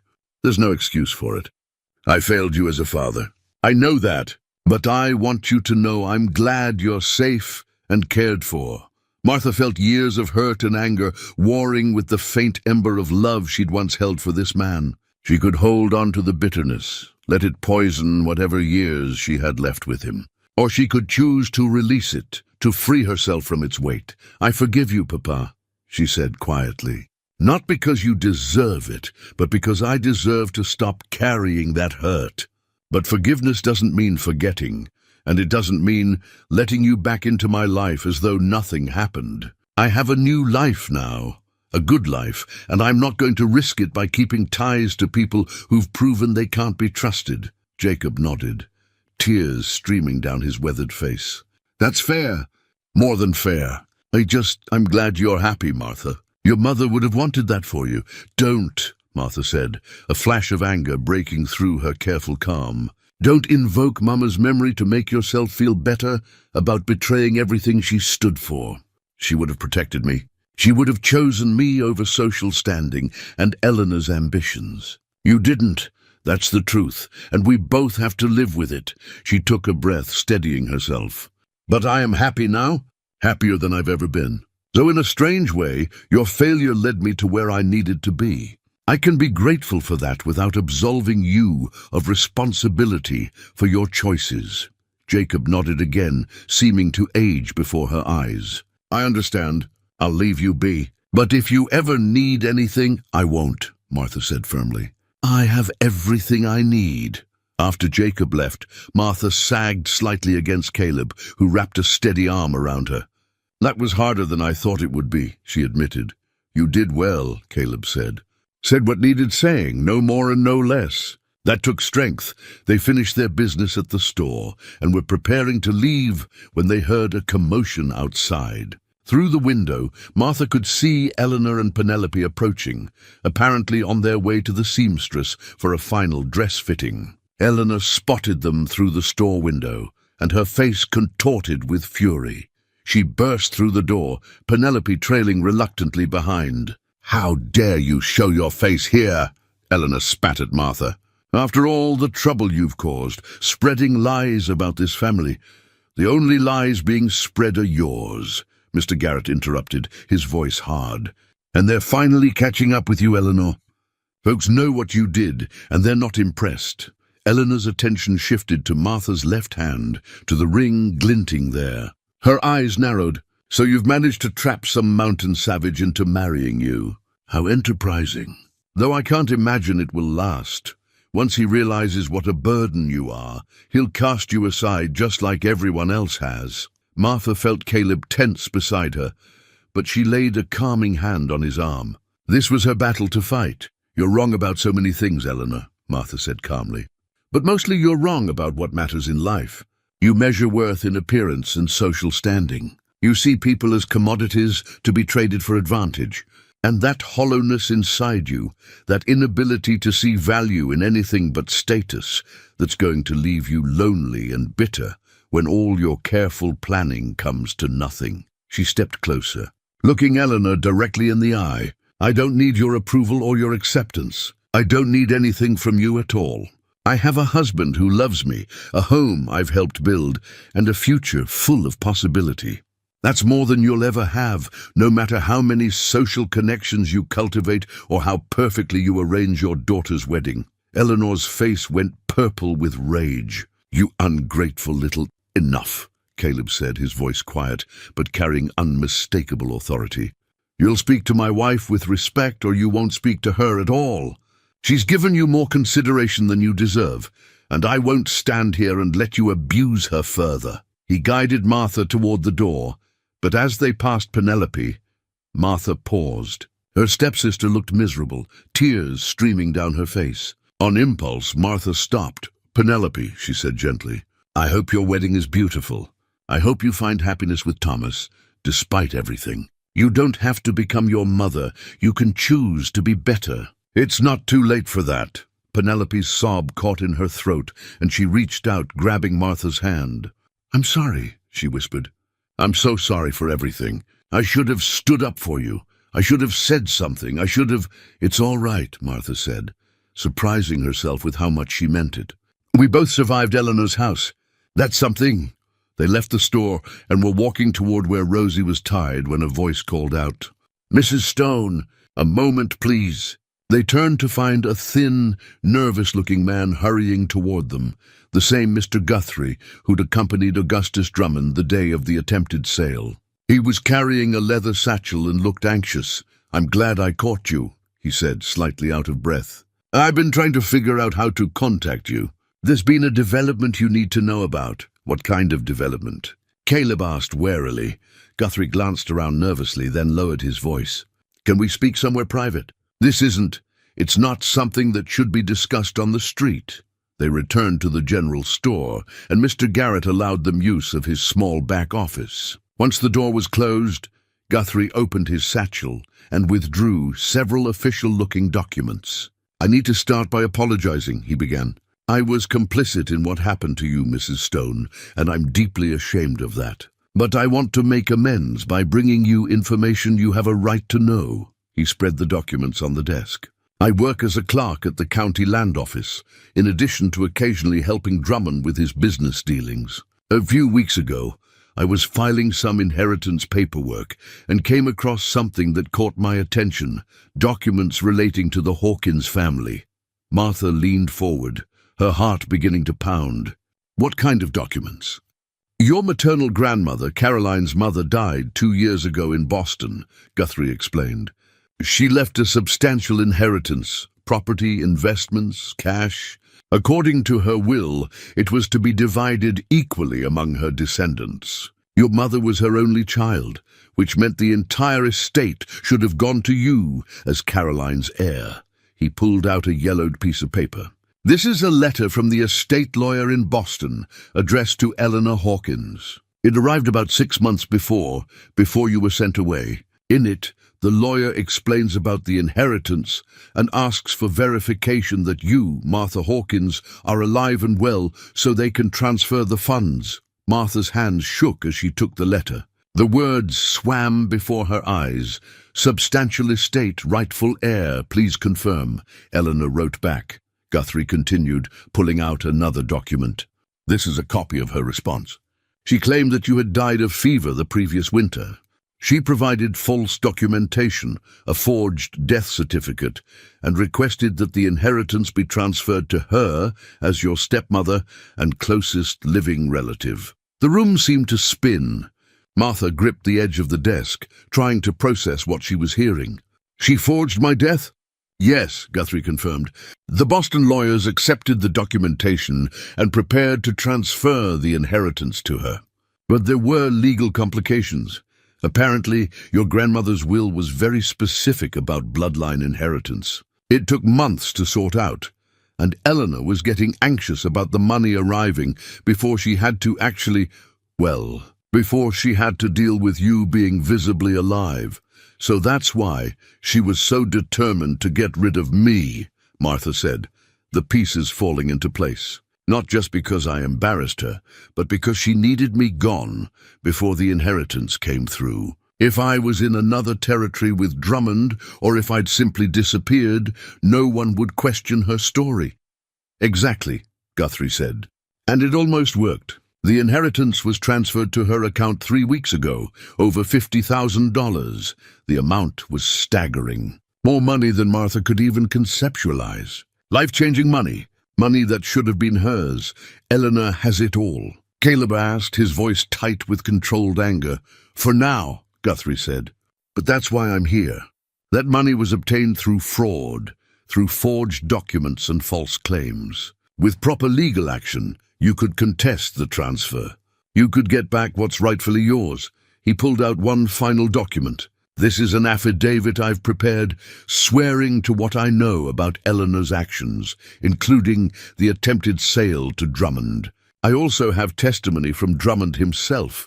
He's angry at being outbid by Mr. Stone and is willing to confirm that Eleanor told him she needed you gone before certain legal matters were finalized. With this evidence and your own testimony, a judge would almost certainly rule in your favor. Martha sat heavily in Mr. Garrett's chair, trying to absorb everything. The cruelty she'd suffered hadn't been random or even just the result of Eleanor's natural meanness. It had been calculated, premeditated, designed to steal her inheritance and dispose of her permanently. Why are you helping me? She asked Guthrie. What do you gain from this? The clerk's face reddened. Nothing, financially. But I gain the ability to sleep at night, Mrs. Stone. I've done things I'm not proud of in service of making money. But what Eleanor planned, what I helped enable, that crossed a line. I have daughters of my own. The thought of someone treating them the way you were treated makes me sick. This is my attempt to make things right. Caleb placed a hand on Martha's shoulder. What do you want to do? He asked quietly. This is your decision, your inheritance, your justice to seek or not seek. Martha looked at the document spread before her, tangible proof of Eleanor's malice and greed.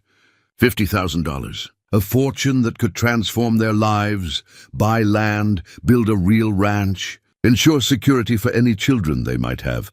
But pursuing it would mean legal battles, time in courtrooms, prolonged contact with Eleanor and her father, and all the ugliness of Cedar Ridge.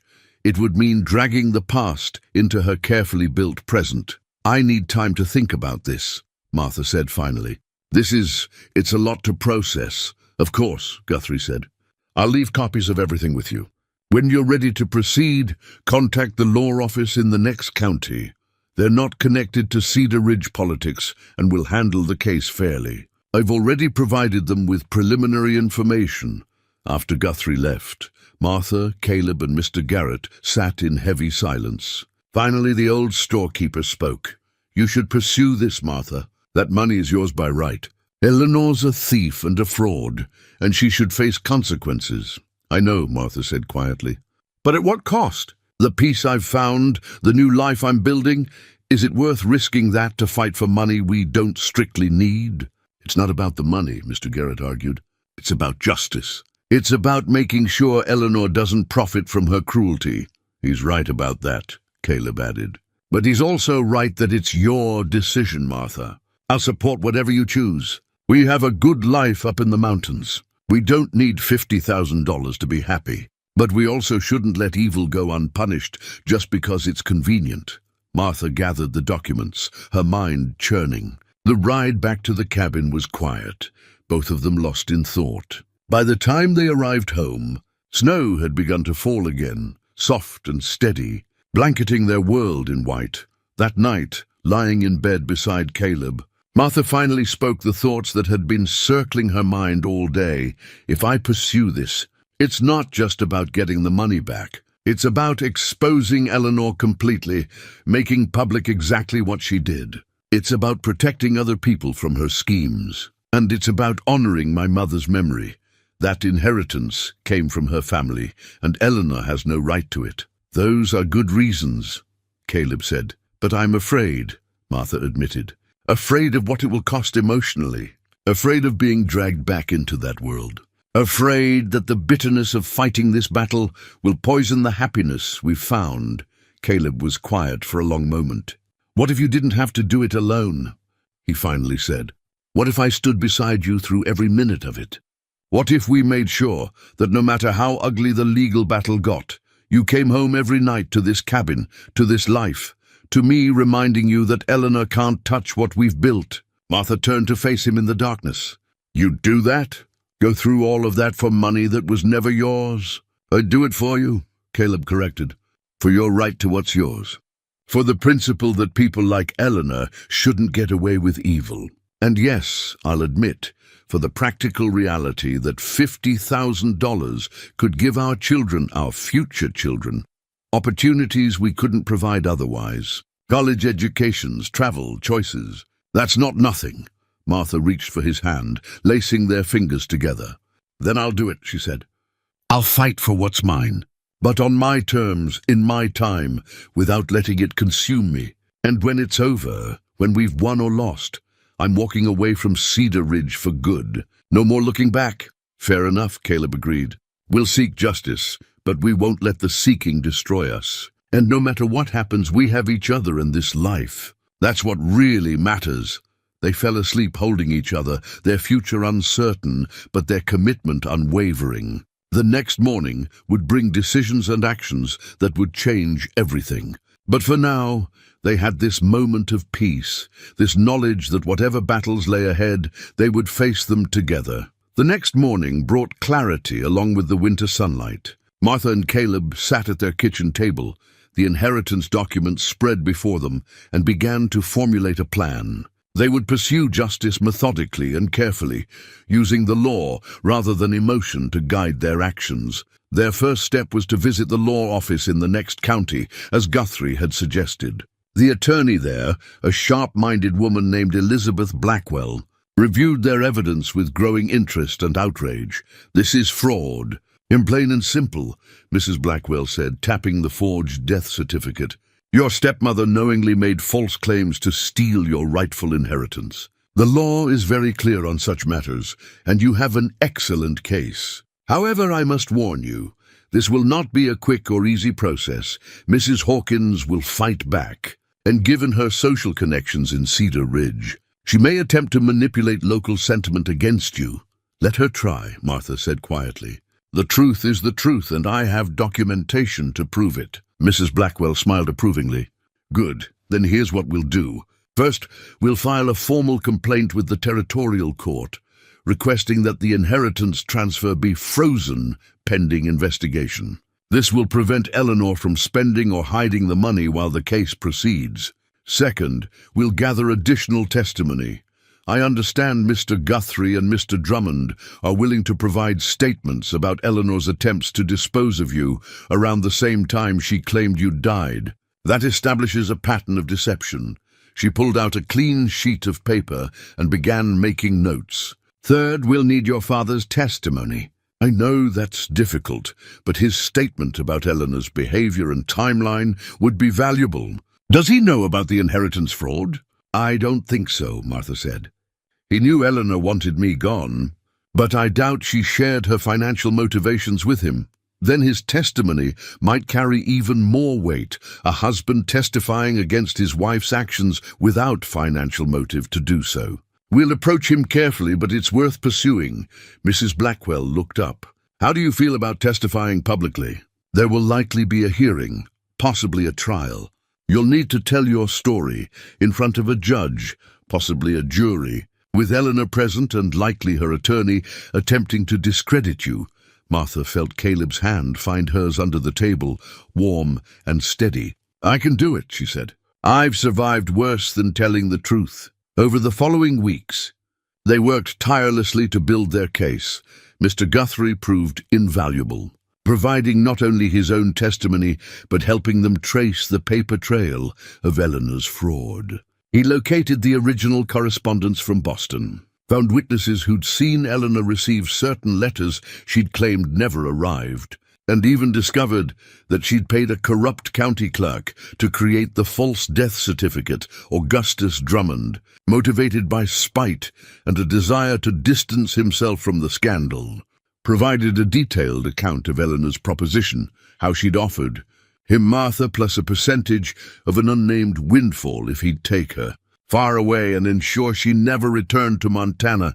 The most difficult testimony to secure was Jacob Hawkins's. Martha and Caleb visited him at his home when Eleanor was out making wedding preparations. Jacob looked older than ever, worn down by guilt and the weight of his choices. "I didn't know about the inheritance," he said when they laid out the evidence. "I swear to you, Martha, I didn't know. Eleanor told me she was arranging a position for you as a housekeeper, that it was for your own good, since you had no marriage prospects here. I should have questioned it more, should have protected you, but I didn't know she was stealing from you. Will you testify to what you do know?" Caleb asked.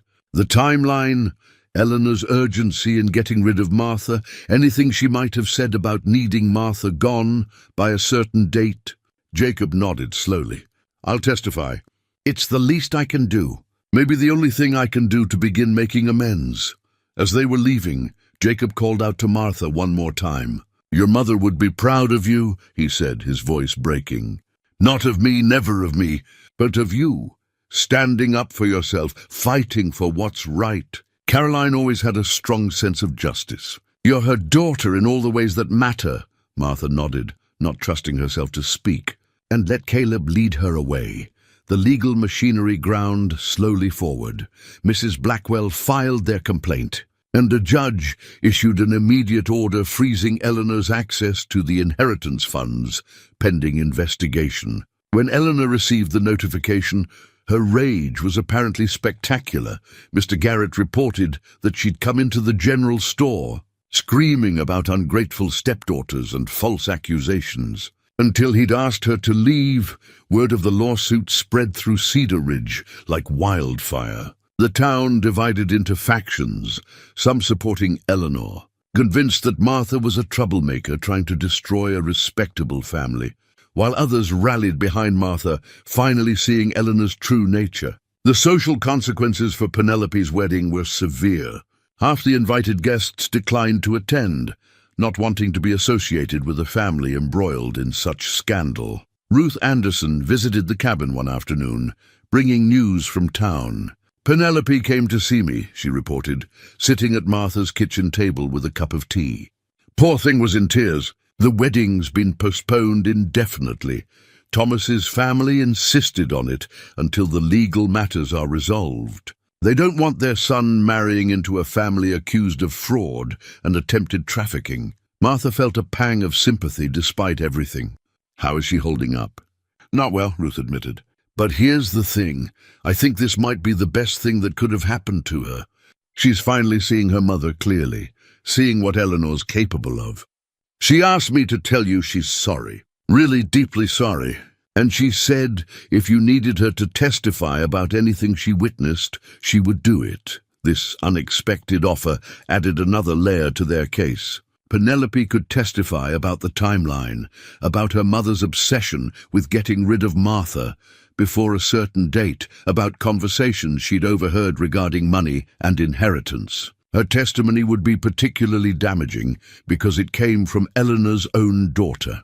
Martha sent word through Ruth that she accepted Penelope's offer and appreciated her willingness to tell the truth. It felt strange, this tentative rebuilding of a relationship that had never really existed, but Martha recognized courage when she saw it. Penelope was risking her mother's wrath and her own social standing to do what was right. That counted for something. As the hearing date approached, Martha found herself struggling with anxiety. She would wake in the night, heart pounding, imagining Eleanor's attorney tearing apart her character, painting her as a vengeful, greedy woman who'd invented this entire story out of spite. Caleb would hold her through these episodes, reminding her of the evidence, of the truth, of the fact that she wasn't fighting this battle alone. "Eleanor's going to say terrible things about me," Martha said one sleepless night. "She's going to tell everyone I'm making this up because I'm bitter about being sent away. Let her say what she wants," Caleb replied calmly. "You have documents. You have witnesses. You have a paper trail that proves every word you're saying. Her opinion against your evidence, that's not even a contest. But what if people believe her anyway? What if they decide I'm the villain in this story? Then those people don't matter," Caleb said firmly. "The people who matter, the people who know you, who've seen your character, they already know the truth. Mr. Garrett knows. The Andersons know, I know. That's what counts." Mrs. Blackwell prepared Martha thoroughly for her testimony. They practiced questions and answers, discussed how to remain calm under cross-examination, and reviewed the documentary evidence until Martha could recite dates and details in her sleep. The attorney was impressed by Martha's composure and clarity. "You're going to do wonderfully," Mrs. Blackwell said, after one particularly grueling practice session. "You speak plainly and honestly, you don't embellish or exaggerate, and you stay focused on facts rather than emotions. A judge will appreciate that. Just remember, tell the truth, answer only what's asked, and don't let Eleanor's attorney provoke you into anger. That's all you need to do." The day before the hearing, Martha received an unexpected visitor. Penelope arrived at the cabin on horseback, looking thin and nervous. Martha invited her in, offering tea and a seat by the fire. For several minutes they sat in awkward silence, sisters who'd never been sisters, bound by circumstances neither had chosen. "Thank you for seeing me," Penelope finally said. "I wasn't sure you would." "Why wouldn't I?" Martha asked gently. "Because I was awful to you. For years I watched Mother treat you terribly, and I said nothing. I went along with it. I benefited from it." Penelope's voice broke. "I'm so ashamed of the person I was, the person I let myself become." "You were young," Martha said, "and you were under Eleanor's influence. I understand how powerful that can be." "That's generous, but it doesn't excuse it," Penelope insisted. "I had a choice. I could have stood up for you, defended you, at least been kind to you in private. I did none of those things because it was easier to go along, easier to pretend it wasn't my problem." She looked up, tears streaming down her face. "I'm here to tell you that tomorrow I'm going to testify to everything I know. Mother told me not to, threatened to disown me if I did. But I'm doing it anyway. You deserve justice, and I deserve to finally do the right thing, even if it's years too late."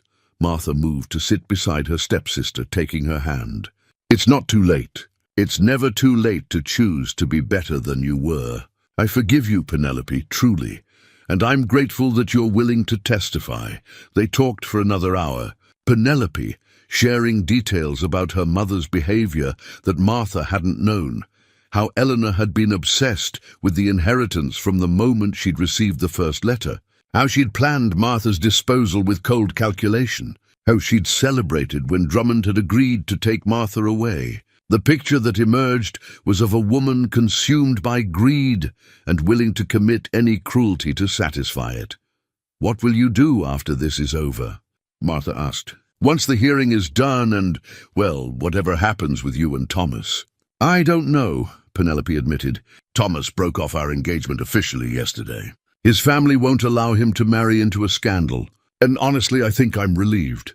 I didn't love him, Martha.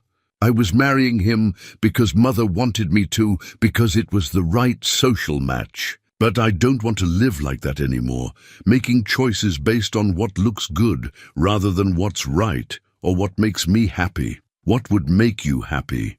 Martha asked. Penelope smiled sadly. "I don't know yet, but I'd like to find out. Maybe I'll leave Cedar Ridge, start fresh somewhere new. Maybe I'll stay and rebuild my reputation by actually being a good person instead of just pretending to be one. Either way, I want to live differently than I have been." After Penelope left, Martha felt a strange sense of peace. Tomorrow would be difficult, but it would also be clarifying. The truth would come out, justice would be served or denied, and she would be able to move forward knowing she'd done everything in her power to right a terrible wrong. That evening, she and Caleb sat on their porch despite the cold, wrapped in blankets and watching the stars emerge in the darkening sky. The mountains stood silent around them, witnesses to their small human drama, but ultimately indifferent to its outcome. Martha found that comforting somehow. The reminder that this legal battle, as important as it felt, was just one moment in the vast sweep of time and space. "Whatever happens tomorrow," Caleb said, "we're going to be all right. We have this cabin, this land, each other. Eleanor can't take that away, no matter what a judge decides about the money." "I know," Martha agreed. "But I want the judge to decide in our favor. Not just for the money, though that would change our lives, but for the principle of it. For the idea that people like Eleanor don't get to win, don't get to profit from their cruelty." "They won't," Caleb said with quiet certainty. "I've seen your evidence, heard the testimony that's been gathered. Eleanor's done. She just doesn't know it yet." They went to bed early, knowing they had a long day ahead. As Martha lay in Caleb's arms, listening to his steady heartbeat, she thought about the journey that had brought her to this moment. From that terrible day, when she'd been sold like property, to now, when she was fighting for her rights in a court of law. Supported by a husband who loved her and witnesses who believed in her, she thought about her mother, Caroline, and the inheritance that had sparked this whole nightmare. The money had been meant as a gift, a legacy to provide security and opportunity. Eleanor had perverted that intention, turning it into a motive for cruelty and fraud. But tomorrow, if all went well, Martha would reclaim what was rightfully hers. She would take her mother's gift and use it to build something good, a life of purpose and meaning, a future for her children, a legacy that would honor Caroline's memory properly. "I love you," she whispered to Caleb in the darkness. "I love you too," he replied, his arms tightening around her. "Now sleep. You need your rest for tomorrow." Martha closed her eyes and, surprisingly, did sleep, deeply and dreamlessly, her mind at rest in a way it hadn't been in weeks. When she woke the next morning, sunlight was streaming through the window, and Caleb was already up, preparing breakfast with quiet efficiency. Today was the day. Today, Eleanor would face the consequences of her actions. Today, justice would have its chance. They dressed carefully, Martha in her best dress, Caleb in the suit he'd worn for their wedding. They ate a light breakfast, neither having much appetite, and then made the journey to the county seat where the hearing would be held. Mrs. Blackwell met them at the courthouse steps, her expression confident and professional. "Everyone's here," she reported. "Eleanor and her attorney, your father, Penelope, Mr. Guthrie, Mr. Garrett, who's come to provide character testimony. The judge is Benjamin Cartwright, fair-minded man with a reputation for not tolerating nonsense. We're in good hands." They entered the courthouse together, Martha's hand firmly in Caleb's. The hearing room was already filling with spectators. It seemed half of Cedar Ridge had turned out to witness the proceedings. Martha saw Eleanor sitting ramrod straight at one table, her face a mask of cold fury. Her attorney, a slick-looking man from the territorial capital, was arranging papers with practiced precision. At the other table, Mrs. Blackwell gestured for Martha and Caleb to sit. "Remember everything we practiced," she said quietly. "Tell the truth, stay calm, and trust the evidence." "We've got this." Judge Cartwright entered, a stern-faced man in his 60s with sharp eyes that seemed to miss nothing. Everyone rose, then sat again at his gesture. He reviewed the case file briefly, then looked up. "This is a hearing to determine whether the inheritance transferred to Mrs. Eleanor Hawkins should be frozen pending investigation of fraud allegations made by Mrs. Martha Stone. Nay, Hawkins, Mrs. Blackwell, you may present your opening statement." The attorney stood, and Martha felt her heart begin to race. This was it. The moment of truth, quite literally. Everything she and Caleb had worked for, everything she'd suffered through, everything she hoped to reclaim. It all came down to what happened in this room. Over the next few hours, Mrs. Blackwell began to speak, her voice clear and authoritative, laying out the case with devastating precision. Eleanor's face grew paler with each word, and Martha allowed herself a small, grim smile. Justice was coming. Finally, after so many years of suffering and silence, justice was coming, and Martha was ready to claim it. Mrs. Blackwell's opening statement painted a picture of calculated deception that left the courtroom in shocked silence. She outlined Eleanor's receipt of the inheritance notification, the forged death certificate, the desperate attempt to dispose of Martha before her continued existence could contradict the fraud. When she finished, Judge Cartwright's expression was grave. "Those are serious allegations," he said. "I trust you have evidence to support them?" "Substantial evidence, Your Honor," Mrs. Blackwell replied. "I'd like to begin by entering into evidence the following documents: the original letter from the Boston estate attorney, the forged death certificate, bank records showing the transfer of funds, and correspondence between Mrs. Eleanor Hawkins and various parties regarding her stepdaughter's disposal." She approached the bench, handing up a thick folder. Judge Cartwright reviewed each document carefully, his frown deepening as he read. Eleanor's attorney, Mr. Pemberton, tried to object on technical grounds, but the judge waved him off. "These appear to be properly authenticated documents," Judge Cartwright said. "I'll allow them into evidence. Mrs. Blackwell, call your first witness." I call Martha Stone to the stand. Martha stood on shaking legs, Caleb's encouraging squeeze of her hand giving her strength. She walked to the witness stand and was sworn in, placing her hand on the Bible and promising to tell the truth. As she sat, she caught Eleanor's eyes, cold, hateful, filled with venom. Martha looked away, focusing instead on Mrs. Blackwell's kind face. "Mrs. Stone," the attorney began gently, "please tell the court about your relationship with your stepmother." "Eleanor Hawkins," Martha took a breath and began. Her voice was quiet at first, but grew stronger as she spoke. She described her mother's death, her father's remarriage, the gradual erosion of her place in what had once been her home. She spoke of Eleanor's cruelty, both overt and subtle, of years spent being made to feel worthless and burdensome. "In the months before I was sent away," Martha continued, "Eleanor's treatment of me intensified. She became obsessed with finding a way to remove me from the household. At the time, I thought it was simply because she found my presence embarrassing, or because she wanted my room for Penelope's future nursery. I didn't know about the inheritance." "When did you learn about the inheritance?" Mrs. Blackwell asked. "Not until 6 weeks ago, when Mr. Guthrie approached me with documentation showing that my maternal grandmother had died and left her estate to me as her only surviving descendant through my mother." "And what was your reaction?" Martha's voice trembled slightly. "I was shocked. Devastated, actually. Because suddenly, everything made sense.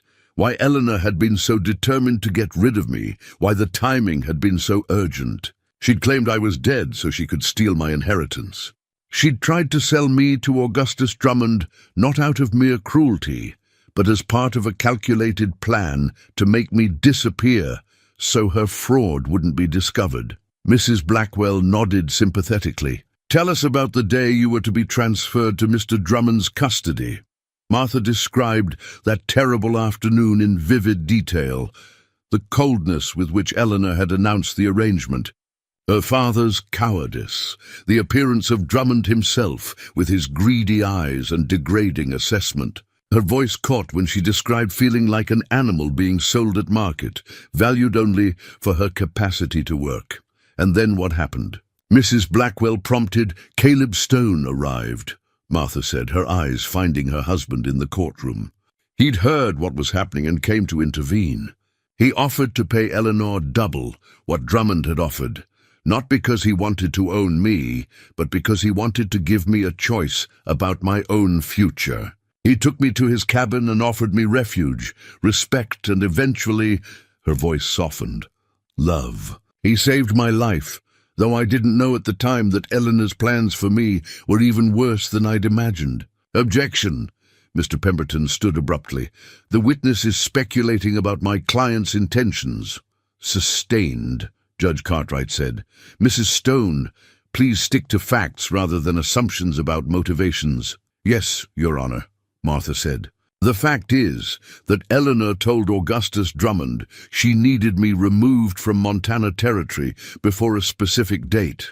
The fact is that she forged a death certificate claiming I died, and used that false document to claim an inheritance that belonged to me. The fact is that she received over $50,000 that should have been mine." Mrs. Blackwell smiled. "Thank you, Mrs. Stone.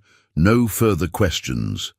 Mr. Pemberton approached for cross-examination, his expression calculating. "Mrs. Stone, you've painted quite a dramatic picture of abuse and conspiracy.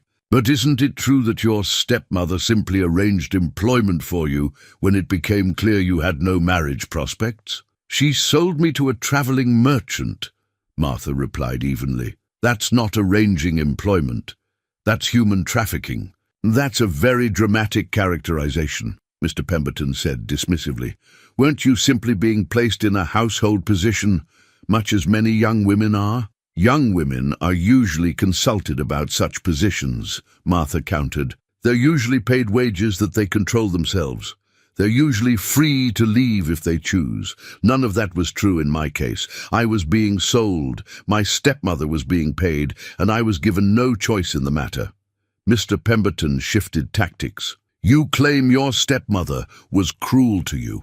Can you provide specific examples beyond hurt feelings and perceived slights?" Martha's eyes hardened. "She moved me from my childhood bedroom to a servant's room at the back of the house. She packed away all my mother's belongings and forbade me from speaking about her.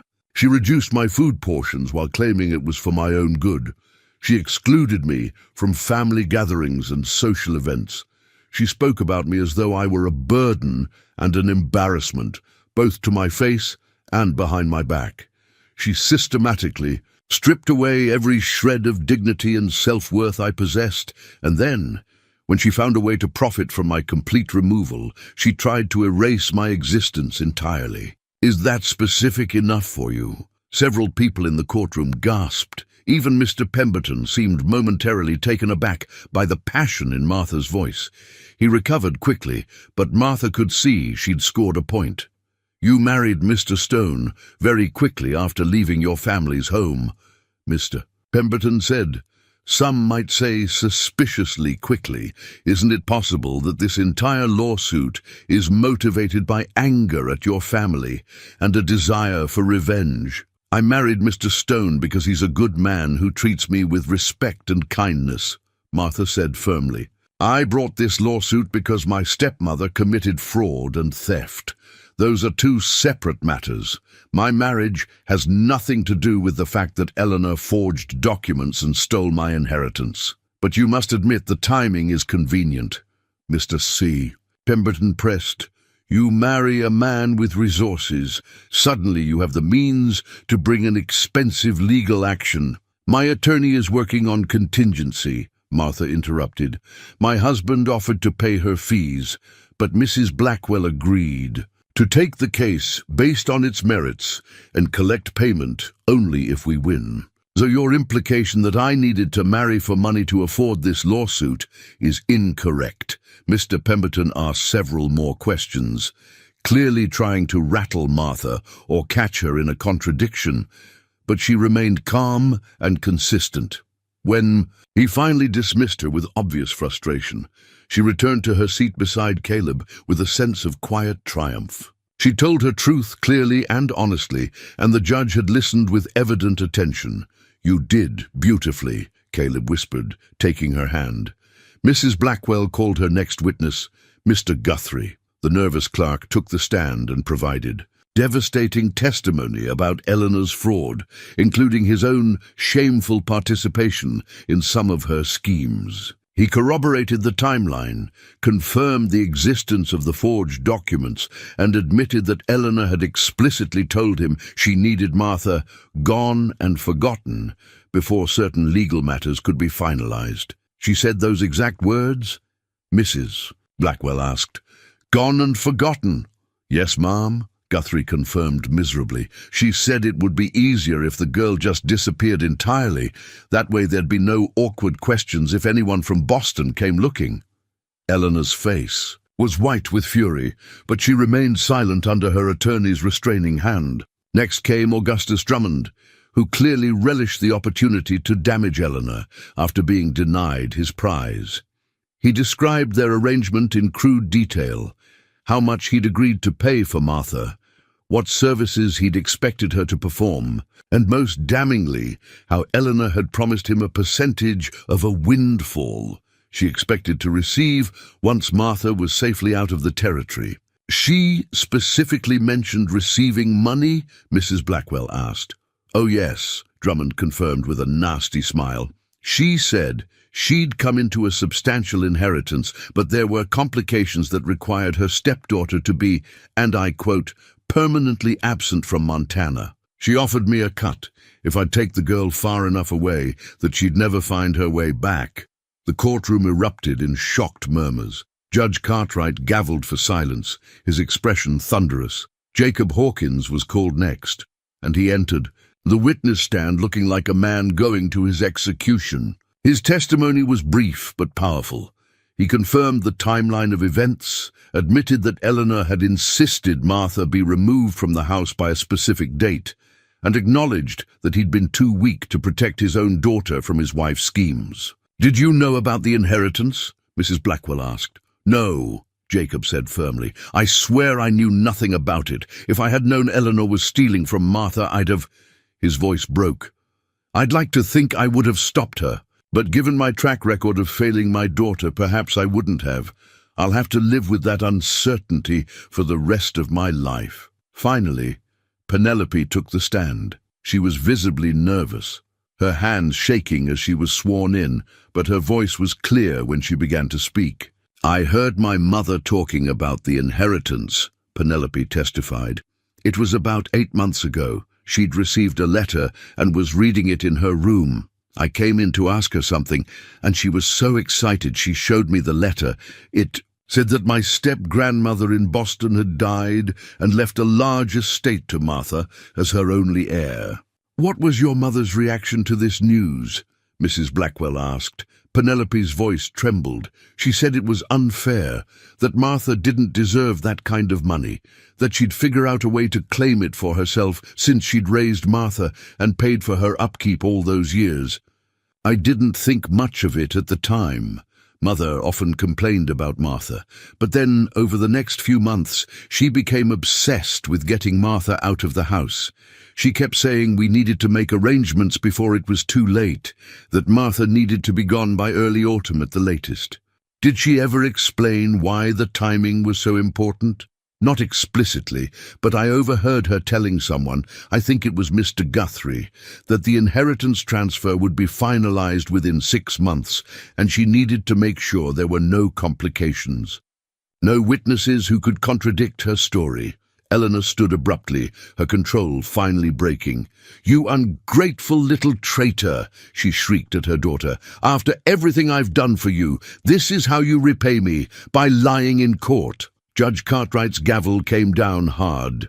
"Mrs. Hawkins, you will control yourself, or you will be removed from this courtroom. Sit down and be quiet." Eleanor sat, but her face was twisted with rage.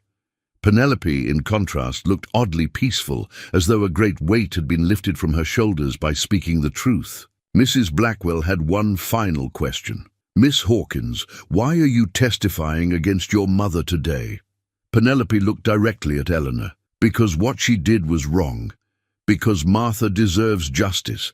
And because I'm tired of being the kind of person who stays silent when evil happens right in front of her. I want to be better than that, better than I've been." The testimony concluded, and Mrs. Blackwell rested her case.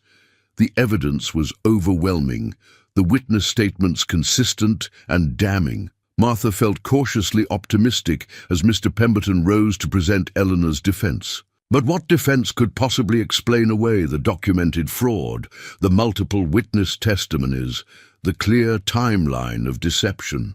As Mr. Pemberton began to speak, attempting to paint Eleanor as a misunderstood stepmother who'd made difficult decisions for complicated reasons. Even he seemed to know it was a losing battle. The truth was out, documented and witnessed and undeniable. Now it was up to Judge Cartwright to decide what justice looked like. Mr. Pemberton's defense of Eleanor was brief and unconvincing. He attempted to argue that the forged death certificate had been a clerical error, that Eleanor had genuinely believed Martha had died during one of her illnesses. But when Mrs. Blackwell pointed out that the certificate was dated 2 weeks before Martha's attempted sale to Drummond, when Martha was demonstrably alive and well, the argument collapsed. He tried to paint Martha as a vengeful stepdaughter, exaggerating normal family tensions, but the documentary evidence of fraud was incontrovertible. He suggested that the inheritance rightfully belonged to Eleanor as the one who'd raised Martha after Caroline's death. But Montana law was clear. Inheritance passed through bloodlines, and Eleanor had no legal claim to Caroline's family estate. Finally, desperately, Mr. Pemberton called Eleanor herself to the stand. It was a mistake, and Martha suspected Mrs. Blackwell knew it the moment Eleanor was sworn in. Her stepmother's face was tight with barely controlled fury, and when she began to speak, her voice dripped with contempt. "I did what I had to do," Eleanor said coldly. "I took in that girl when her father married me. I fed her, clothed her, kept a roof over her head for 14 years. That inheritance from her grandmother, money, I never even knew existed until that letter arrived. It should have gone to me as compensation for raising someone else's child. But the law doesn't see it that way," Mrs. Blackwell said mildly. "The law says the inheritance belongs to Caroline's descendants, to Martha. Didn't you know that when you forged the death certificate?" Eleanor's eyes flashed. "I knew what the law said. I just didn't think it was fair. Why should she get $50,000 for doing nothing, while I got nothing after years of putting up with her presence in my home?" The courtroom went absolutely silent. Eleanor had just confessed openly and without apparent remorse to committing fraud because she felt entitled to money that wasn't legally hers. Mrs. Blackwell pressed her advantage. "So you're admitting you knew the inheritance belonged to Martha, but you forged documents claiming she was dead so you could steal it?" "I'm saying I claimed what should have been mine by right," Eleanor snapped.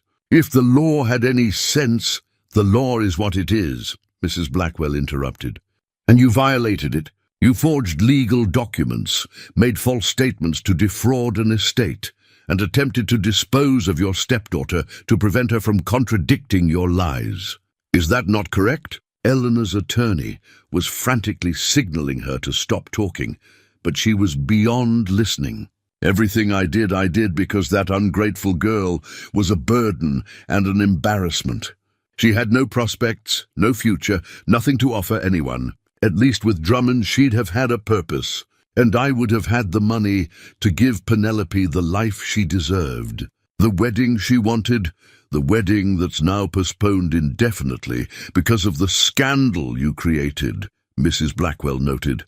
"That's her fault." Eleanor pointed at Martha with a trembling finger. "If she'd just stayed gone, none of this would have happened. But no, she had to come back, had to stir up trouble, had to ruin everything." Judge Cartwright's gavel came down hard. "That's enough, Mrs. Hawkins. You may step down." Eleanor descended from the witness stand, her face flushed and her eyes wild. She just destroyed any remaining credibility she might have had, confirming everything Martha and the other witnesses had testified to. Mr. Pemberton looked like he wanted to sink through the floor. After a brief recess, Judge Cartwright called the courtroom back to order. His expression was grave as he surveyed the assembled parties. "I've heard testimony and reviewed evidence in this matter," he began, his voice carrying clear authority. "The facts are not in dispute.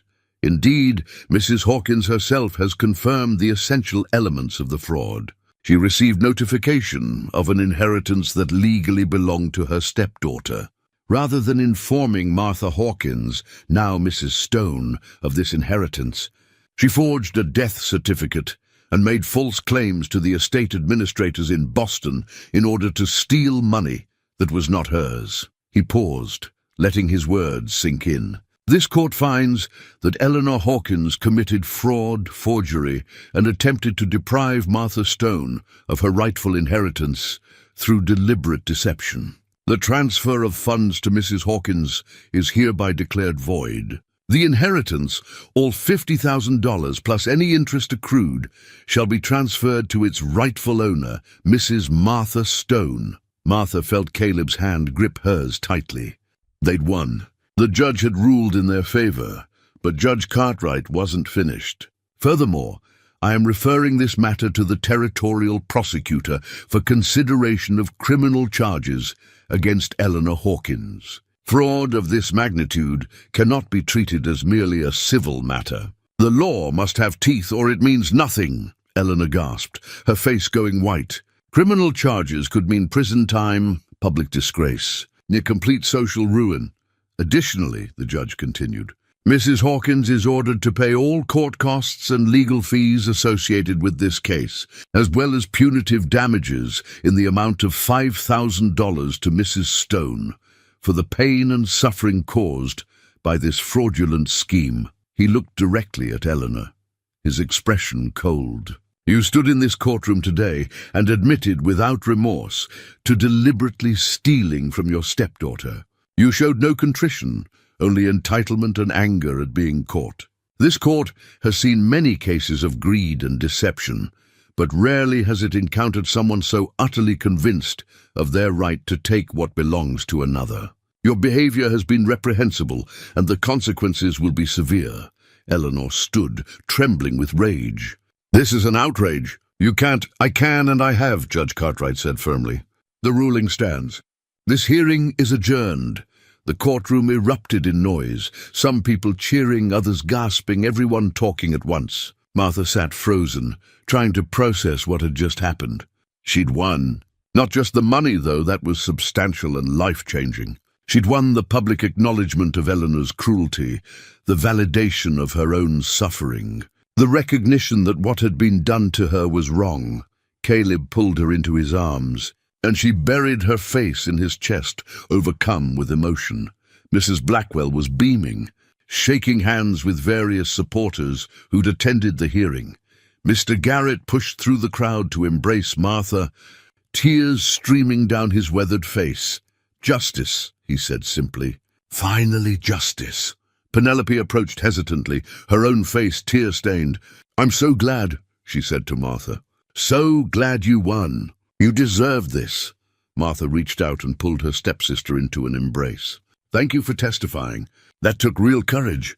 It was the least I could do, Penelope whispered. I'm just sorry it took me so long to find that courage. Eleanor was surrounded by her attorney and several officials, her face a mask of fury and disbelief. As Martha watched, Eleanor's eyes found hers across the crowded courtroom. The look was pure hatred, venomous and unrepentant. But Martha felt no fear, no residual pain. Eleanor had lost, thoroughly and publicly, and no amount of hatred could change that fact.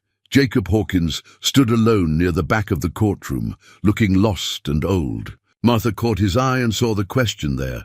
Was there any path forward for them, any possibility of reconciliation? She gave him a small, sad smile and a slight shake of her head. Some bridges once burned couldn't be rebuilt. But she hoped he'd find peace somehow, hoped he'd learn from his failures, even if it was too late to repair the damage he'd caused. Outside the courthouse, the winter sun was brilliant on the snow. Martha stood on the steps with Caleb, breathing in the cold, clean air, feeling lighter than she had in months. How do you feel? Caleb asked. Free, Martha said simply. Like I've finally closed a door on the past and can fully commit to the future. Ruth Anderson appeared with her husband Jack, both offering hearty congratulations. Other neighbors and townspeople approached, some apologizing for not seeing Eleanor's cruelty sooner, others simply expressing happiness at the outcome. Martha accepted it all with grace, no longer needing their approval, but appreciating their kindness nonetheless. As the crowd began to disperse, Mrs. Blackwell approached with final paperwork. The inheritance transfer will take a few weeks to complete, she explained, but the judge's order is clear and binding. The money is yours, Mrs. Stone, all of it, plus interest and the punitive damages. You should receive approximately $58,000 once everything is finalized. The number was staggering. More money than Martha could have imagined having, enough to transform their lives in countless ways. But as she looked at Caleb, at his steady, loving presence, she knew the real treasure wasn't the money. It was the life they'd built together, the love they shared, the future stretching before them full of possibility. What will you do with it? Mrs. Blackwell asked curiously. Martha considered. Some of it will go to practical things, improving our homestead, securing our future, maybe helping Penelope get a fresh start somewhere if she wants one. Some will go to charity. I want to establish a fund to help other women in difficult situations, women who need a way out like I did. And some we'll save for our children's education when they come. She smiled up at Caleb, but mostly we'll use it to build a life that would have made my mother proud. That's what she would have wanted. For her family's money to create something good in the world.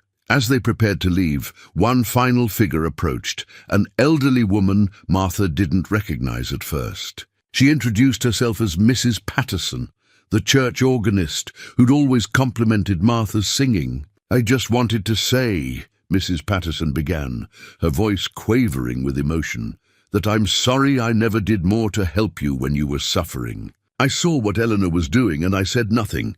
I told myself it wasn't my place to interfere, but that was cowardice. You deserved better from all of us. Martha took the old woman's hands gently. You gave me what you could. Those kind words about my singing meant more than you know.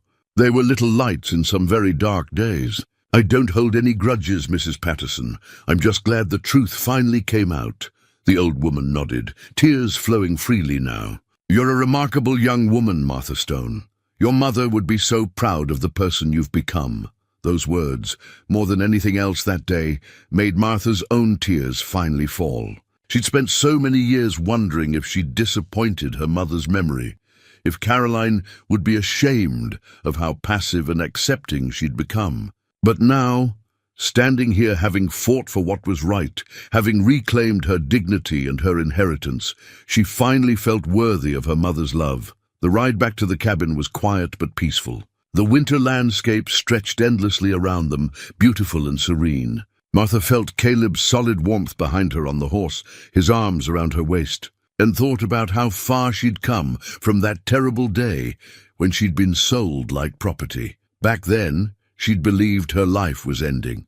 She'd thought she had no value, no future, no hope. But that terrible day had led her here, to love, to justice, to a future brighter than anything she'd allowed herself to imagine. Sometimes, she reflected, the worst moments in life were doorways to the best ones. You just had to have the courage to walk through. When they reached the cabin, Caleb dismounted and lifted Martha down. But instead of releasing her, he held her close, his forehead resting against hers. I'm proud of you, he said quietly.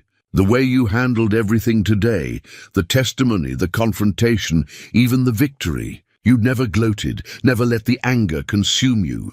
You stayed true to who you are, kind, strong, graceful. That's the woman I married, and I fall more in love with her every day. Martha kissed him softly. I couldn't have done any of it without you. You gave me the safety and love I needed to find my strength again.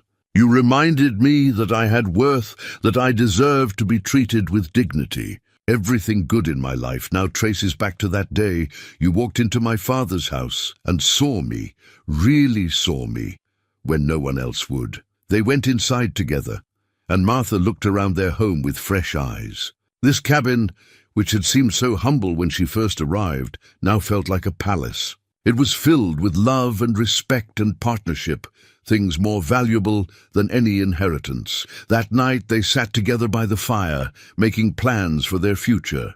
They'd expand the cabin, add that extra bedroom they'd talked about. They'd invest in the homestead, perhaps buy more land, build a small herd of cattle. They'd set aside money for their future children's education and opportunities. And yes, Martha would establish that fund for women in need, a legacy that would help others escape situations like the one she'd endured. She'd call it the Caroline Hawkins Memorial Fund, honoring her mother by doing the work her mother would have done if she'd lived, helping women find their strength and their freedom. "Do you think Eleanor will go to prison?" Martha asked as they prepared for bed. "Probably," Caleb said. "The judge was clear about referring it for criminal prosecution, and the evidence is overwhelming. She'll likely face several years behind bars." "I should feel happy about that," Martha said. "But instead I just feel tired. Tired of thinking about her, tired of carrying any emotion related to her at all." "Then stop thinking about her," Caleb suggested gently. "She's not part of your life anymore, Martha. She can't hurt you. She has no power over you. Let her fade into your past where she belongs." It was good advice, and Martha intended to take it. Eleanor Hawkins had stolen enough of her life. She wouldn't get another moment of Martha's time or energy. As Martha lay in bed that night, Caleb's arms around her, she thought about the journey that had brought her to this moment. The pain, the humiliation, the years of being made to feel worthless, all of it had led here. To this cabin in the mountains, to this man who loved her, to this life she'd built from the ashes of the old one. She thought about her mother's inheritance and what it represented. Caroline's family had built that wealth through hard work and sacrifice, and they'd passed it down as a gift to future generations. Eleanor had tried to pervert that gift, to steal it for her own selfish purposes. But the inheritance had found its way home to the rightful owner, and Martha would use it the way it was meant to be used, to build something good, something lasting, something that honored the people who'd come before. The money would make their lives easier, certainly. They'd never have to worry about bad harvests or harsh winters threatening their survival. They could provide well for their children, give them opportunities Martha had never had. But the real treasure was already here, in the love they shared, in the respect they showed each other, in the partnership they'd built together. Money could buy security and comfort, but it couldn't buy what Martha had found in Caleb's cabin. It couldn't buy the peace of being truly seen and valued. It couldn't buy the joy of waking up each morning next to someone who thought you were perfect, exactly as you were. Martha drifted off to sleep with a smile on her face, her hand resting over her heart where her mother's locket lay against her skin. Tomorrow would bring new challenges and new joys, but she'd face them with Caleb beside her and the knowledge that she was finally, truly free. The past was behind her. The future stretched ahead, bright and full of promise. And Martha Stone, formerly Martha Hawkins, formerly the unwanted stepdaughter who'd been sold like property, was ready to claim every bit of happiness that future held. Spring came to the mountains with a rush of melting snow and birdsong. 3 months had passed since the hearing, and the inheritance had been fully transferred to Martha's name. True to her word, she'd put the money to practical use, expanding the cabin, investing in their homestead, and establishing the Caroline Hawkins Memorial Fund with a substantial endowment. The fund had already helped 3 women escape difficult situations, providing them with enough money to start fresh in new towns with new opportunities. Each time Martha signed a check to help another woman, she felt her mother's presence, felt the rightness of using Caroline's legacy this way. The cabin expansion was nearly complete. They'd added 2 bedrooms, one for the children they hoped for and one for guests. There was also a proper study where Martha kept the books for both the homestead and the memorial fund. She'd discovered she had her mother's head for numbers and had taken on the role of managing their finances with confidence and skill. Caleb had been right about her not being too old to pursue her dreams. She'd started teaching herself more advanced mathematics from books ordered from back east, and she'd begun tutoring some of the neighbors' children in reading and arithmetic. It turned out she had a gift for teaching, for making complex ideas accessible. She was building the life she'd once only imagined, one small step at a time. On a warm April morning, Martha stood in the expanded garden plot, planning where to put the various vegetables and herbs she'd ordered. The soil was rich and dark, ready for planting. Caleb was in the barn, building shelves for storage. his steady hammering a comforting background rhythm. She heard a horse approaching and looked up to see Ruth Anderson riding toward the cabin, waving cheerfully. Martha smiled and went to greet her friend, glad for the company. "I brought news," Ruth said as she dismounted, her eyes sparkling with excitement. "And a gift." "Well, more of a loan, really."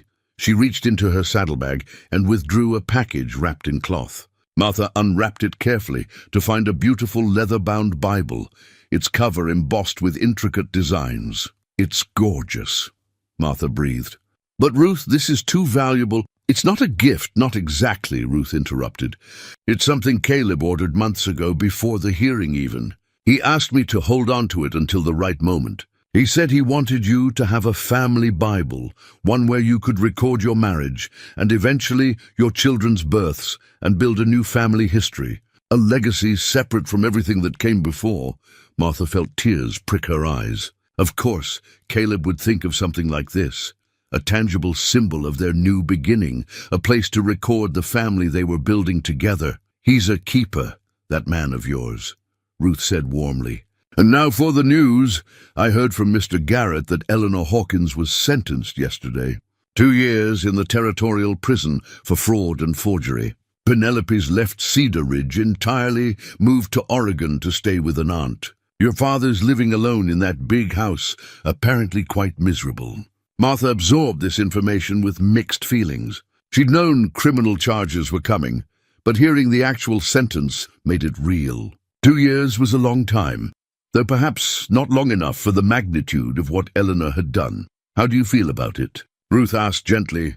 "Relieved, I think," Martha said honestly, "knowing she's facing real consequences, that the law took her actions seriously, but also free. Like that chapter of my life is finally truly closed. I don't have to wonder anymore if she'll face justice. She has, and now I can let it all go.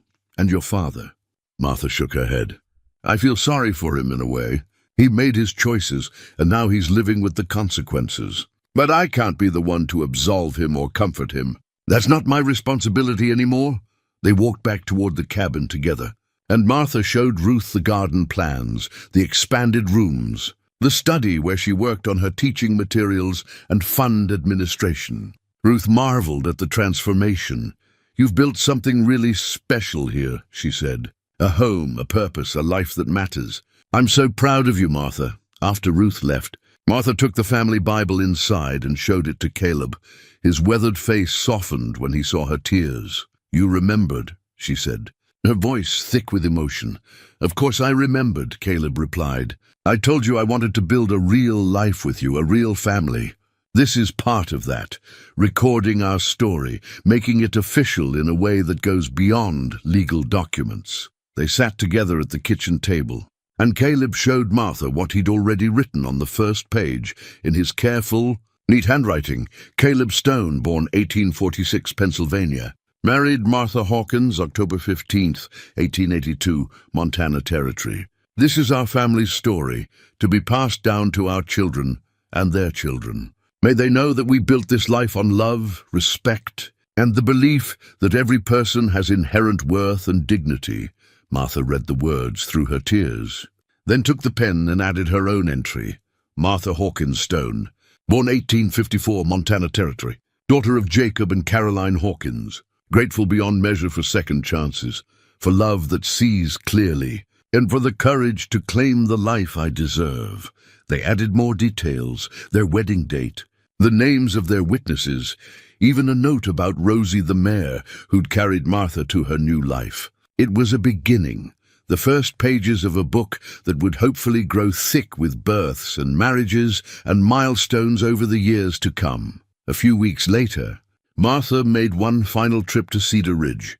She had business to attend to, finalizing some paperwork for the memorial fund, meeting with the lawyer about establishing a scholarship program, and one other task she'd been putting off.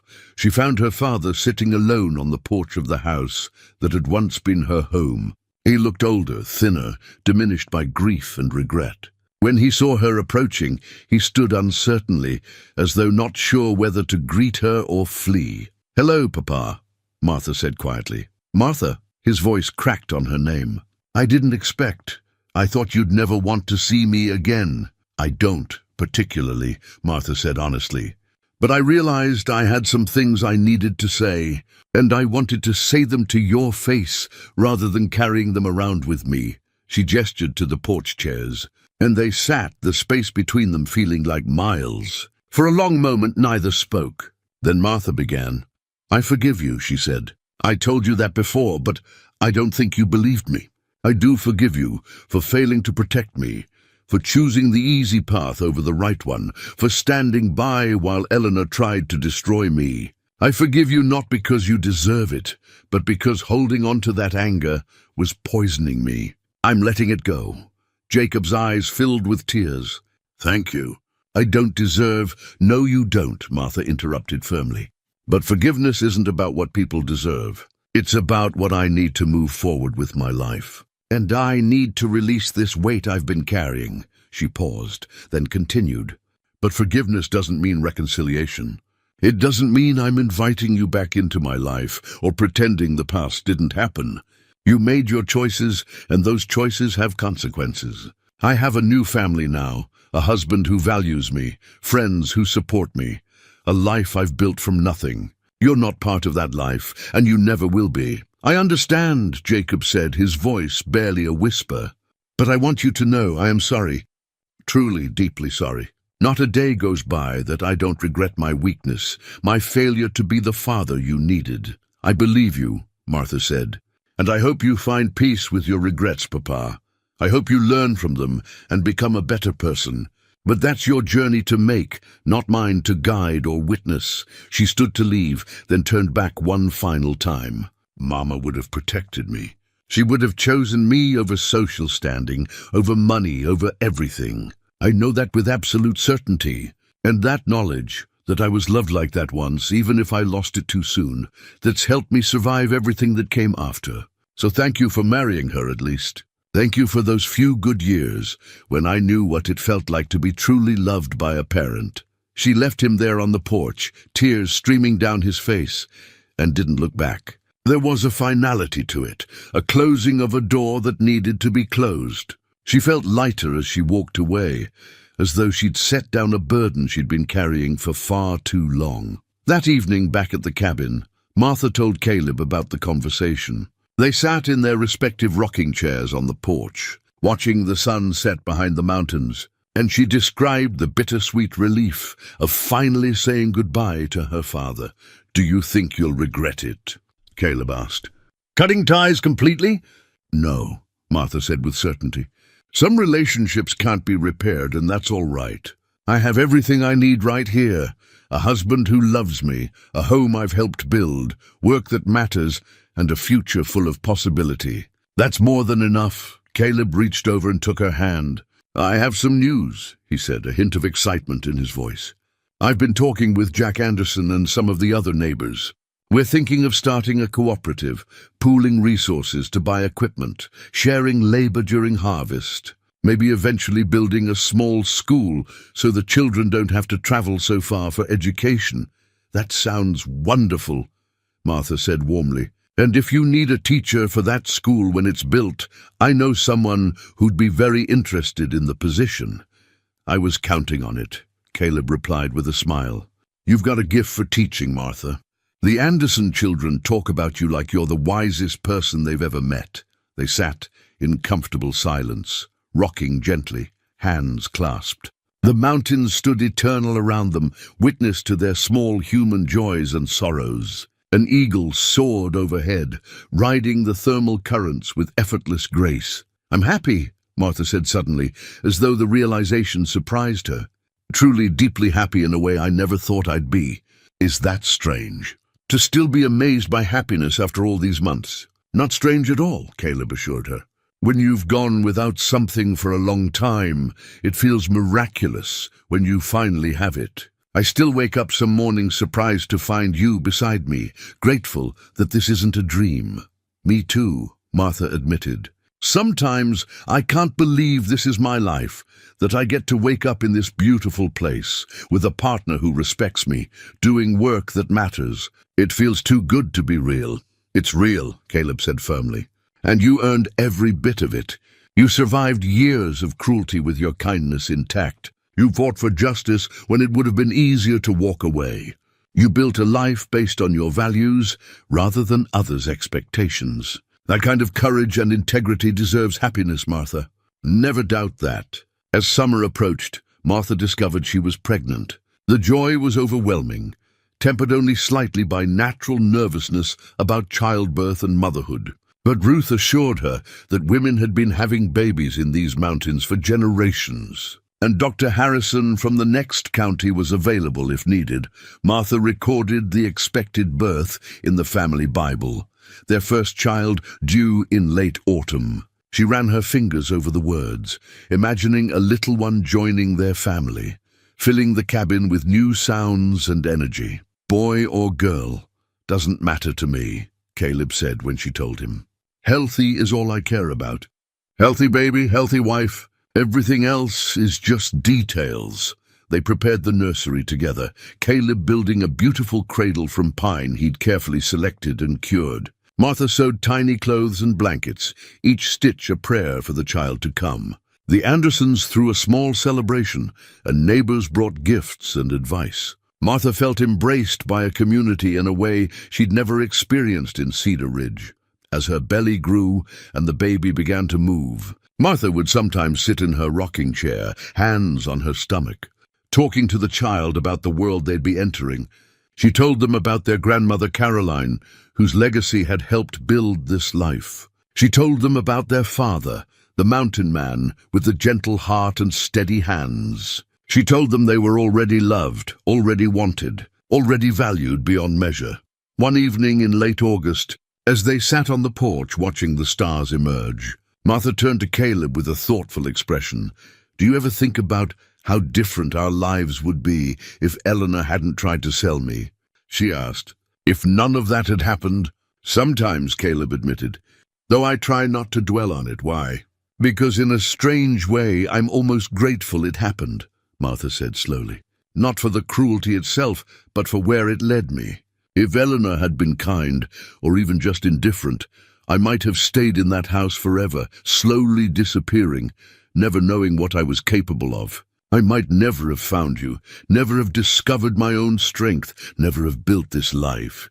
She paused, gathering her thoughts. Sometimes the worst things that happen to us crack us open in ways that let the light in. Eleanor tried to break me, tried to erase me.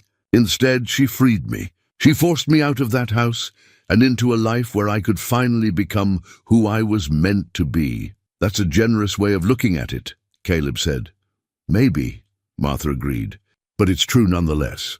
I wouldn't wish what I went through on anyone, and I'm using the memorial fund to help other women avoid similar fates. But for myself, personally, I can look back now and see that every hard thing I survived made me stronger, taught me something, prepared me for this life I'm living now. She placed her hand on her belly, feeling the baby move. And this child, our child, will grow up knowing their worth. They'll never wonder if they're loved or valued. They'll see their parents treating each other with respect and kindness. They'll learn that dignity is inherent, not something that can be given or taken away by others' opinions. That's the legacy we're building, Caleb. That's what really matters. As autumn painted the mountains in shades of gold and crimson, Martha went into labor. Ruth and Dr. Harrison were there, providing calm guidance through the long hours. Caleb waited outside, pacing and praying, until finally he heard the sound he'd been waiting for, a baby's first cry, strong and healthy. Ruth emerged with tears of joy streaming down her face. "You have a daughter," she announced. A beautiful, perfect daughter. And Martha's doing fine, tired but fine. Caleb was allowed in to meet his child, and what he saw took his breath away. Martha, exhausted but radiant, held a tiny bundle wrapped in the quilt Sarah had made all those years ago. The baby had dark hair and grey eyes that would probably change color, and a cry that suggested she'd inherited her mother's determination. "She's perfect," Caleb whispered, touching one tiny fist with his calloused finger. The baby gripped his finger instinctively, and he felt his heart expand in ways he'd forgotten were possible. "What should we name her?" Martha asked. They'd discussed names for months, but had never quite decided. Now holding their daughter, the name came to Martha with sudden clarity. Hope, she said. We should name her Hope Caroline Stone. Hope for the future we're building, and Caroline to honor my mother's legacy. Hope Caroline Stone, Caleb repeated, testing the sound of it. It's perfect. She's perfect. You're perfect. He leaned down to kiss Martha gently. Thank you for this gift. Thank you for choosing this life with me. Thank you for being brave enough to build something beautiful out of all that pain. Martha looked down at her daughter, at Hope, whose very existence was a testament to second chances and new beginnings, and felt a completeness she'd never known was possible. This was what her mother's inheritance had truly given her, not just money, but the foundation for a life built on love and dignity and mutual respect. The story that had begun with her being sold like property had led her here, to this moment, to this family, to this overwhelming sense of rightness and belonging. Eleanor had tried to write Martha out of existence, but instead she'd pushed her toward a life richer and more meaningful than anything Cedar Ridge could have offered. As Martha looked at her husband and daughter, she sent up a silent prayer of gratitude for the hard times that had taught her strength, for the kind people who'd helped along the way, for the courage to claim what was rightfully hers, and most of all, for this mountain man who'd looked at her and seen not a burden, but a treasure. You're perfect for me, Caleb had said that first day, and he'd been right. They were perfect for each other, two wounded souls who'd found healing in partnership, two underestimated people who'd built something extraordinary together. The mountains stood watch as they always had, indifferent but majestic, while the small human drama of love and redemption played out in the cabin below. And in that cabin, Martha Stone held her daughter close, surrounded by love, knowing with absolute certainty that she was finally, truly home.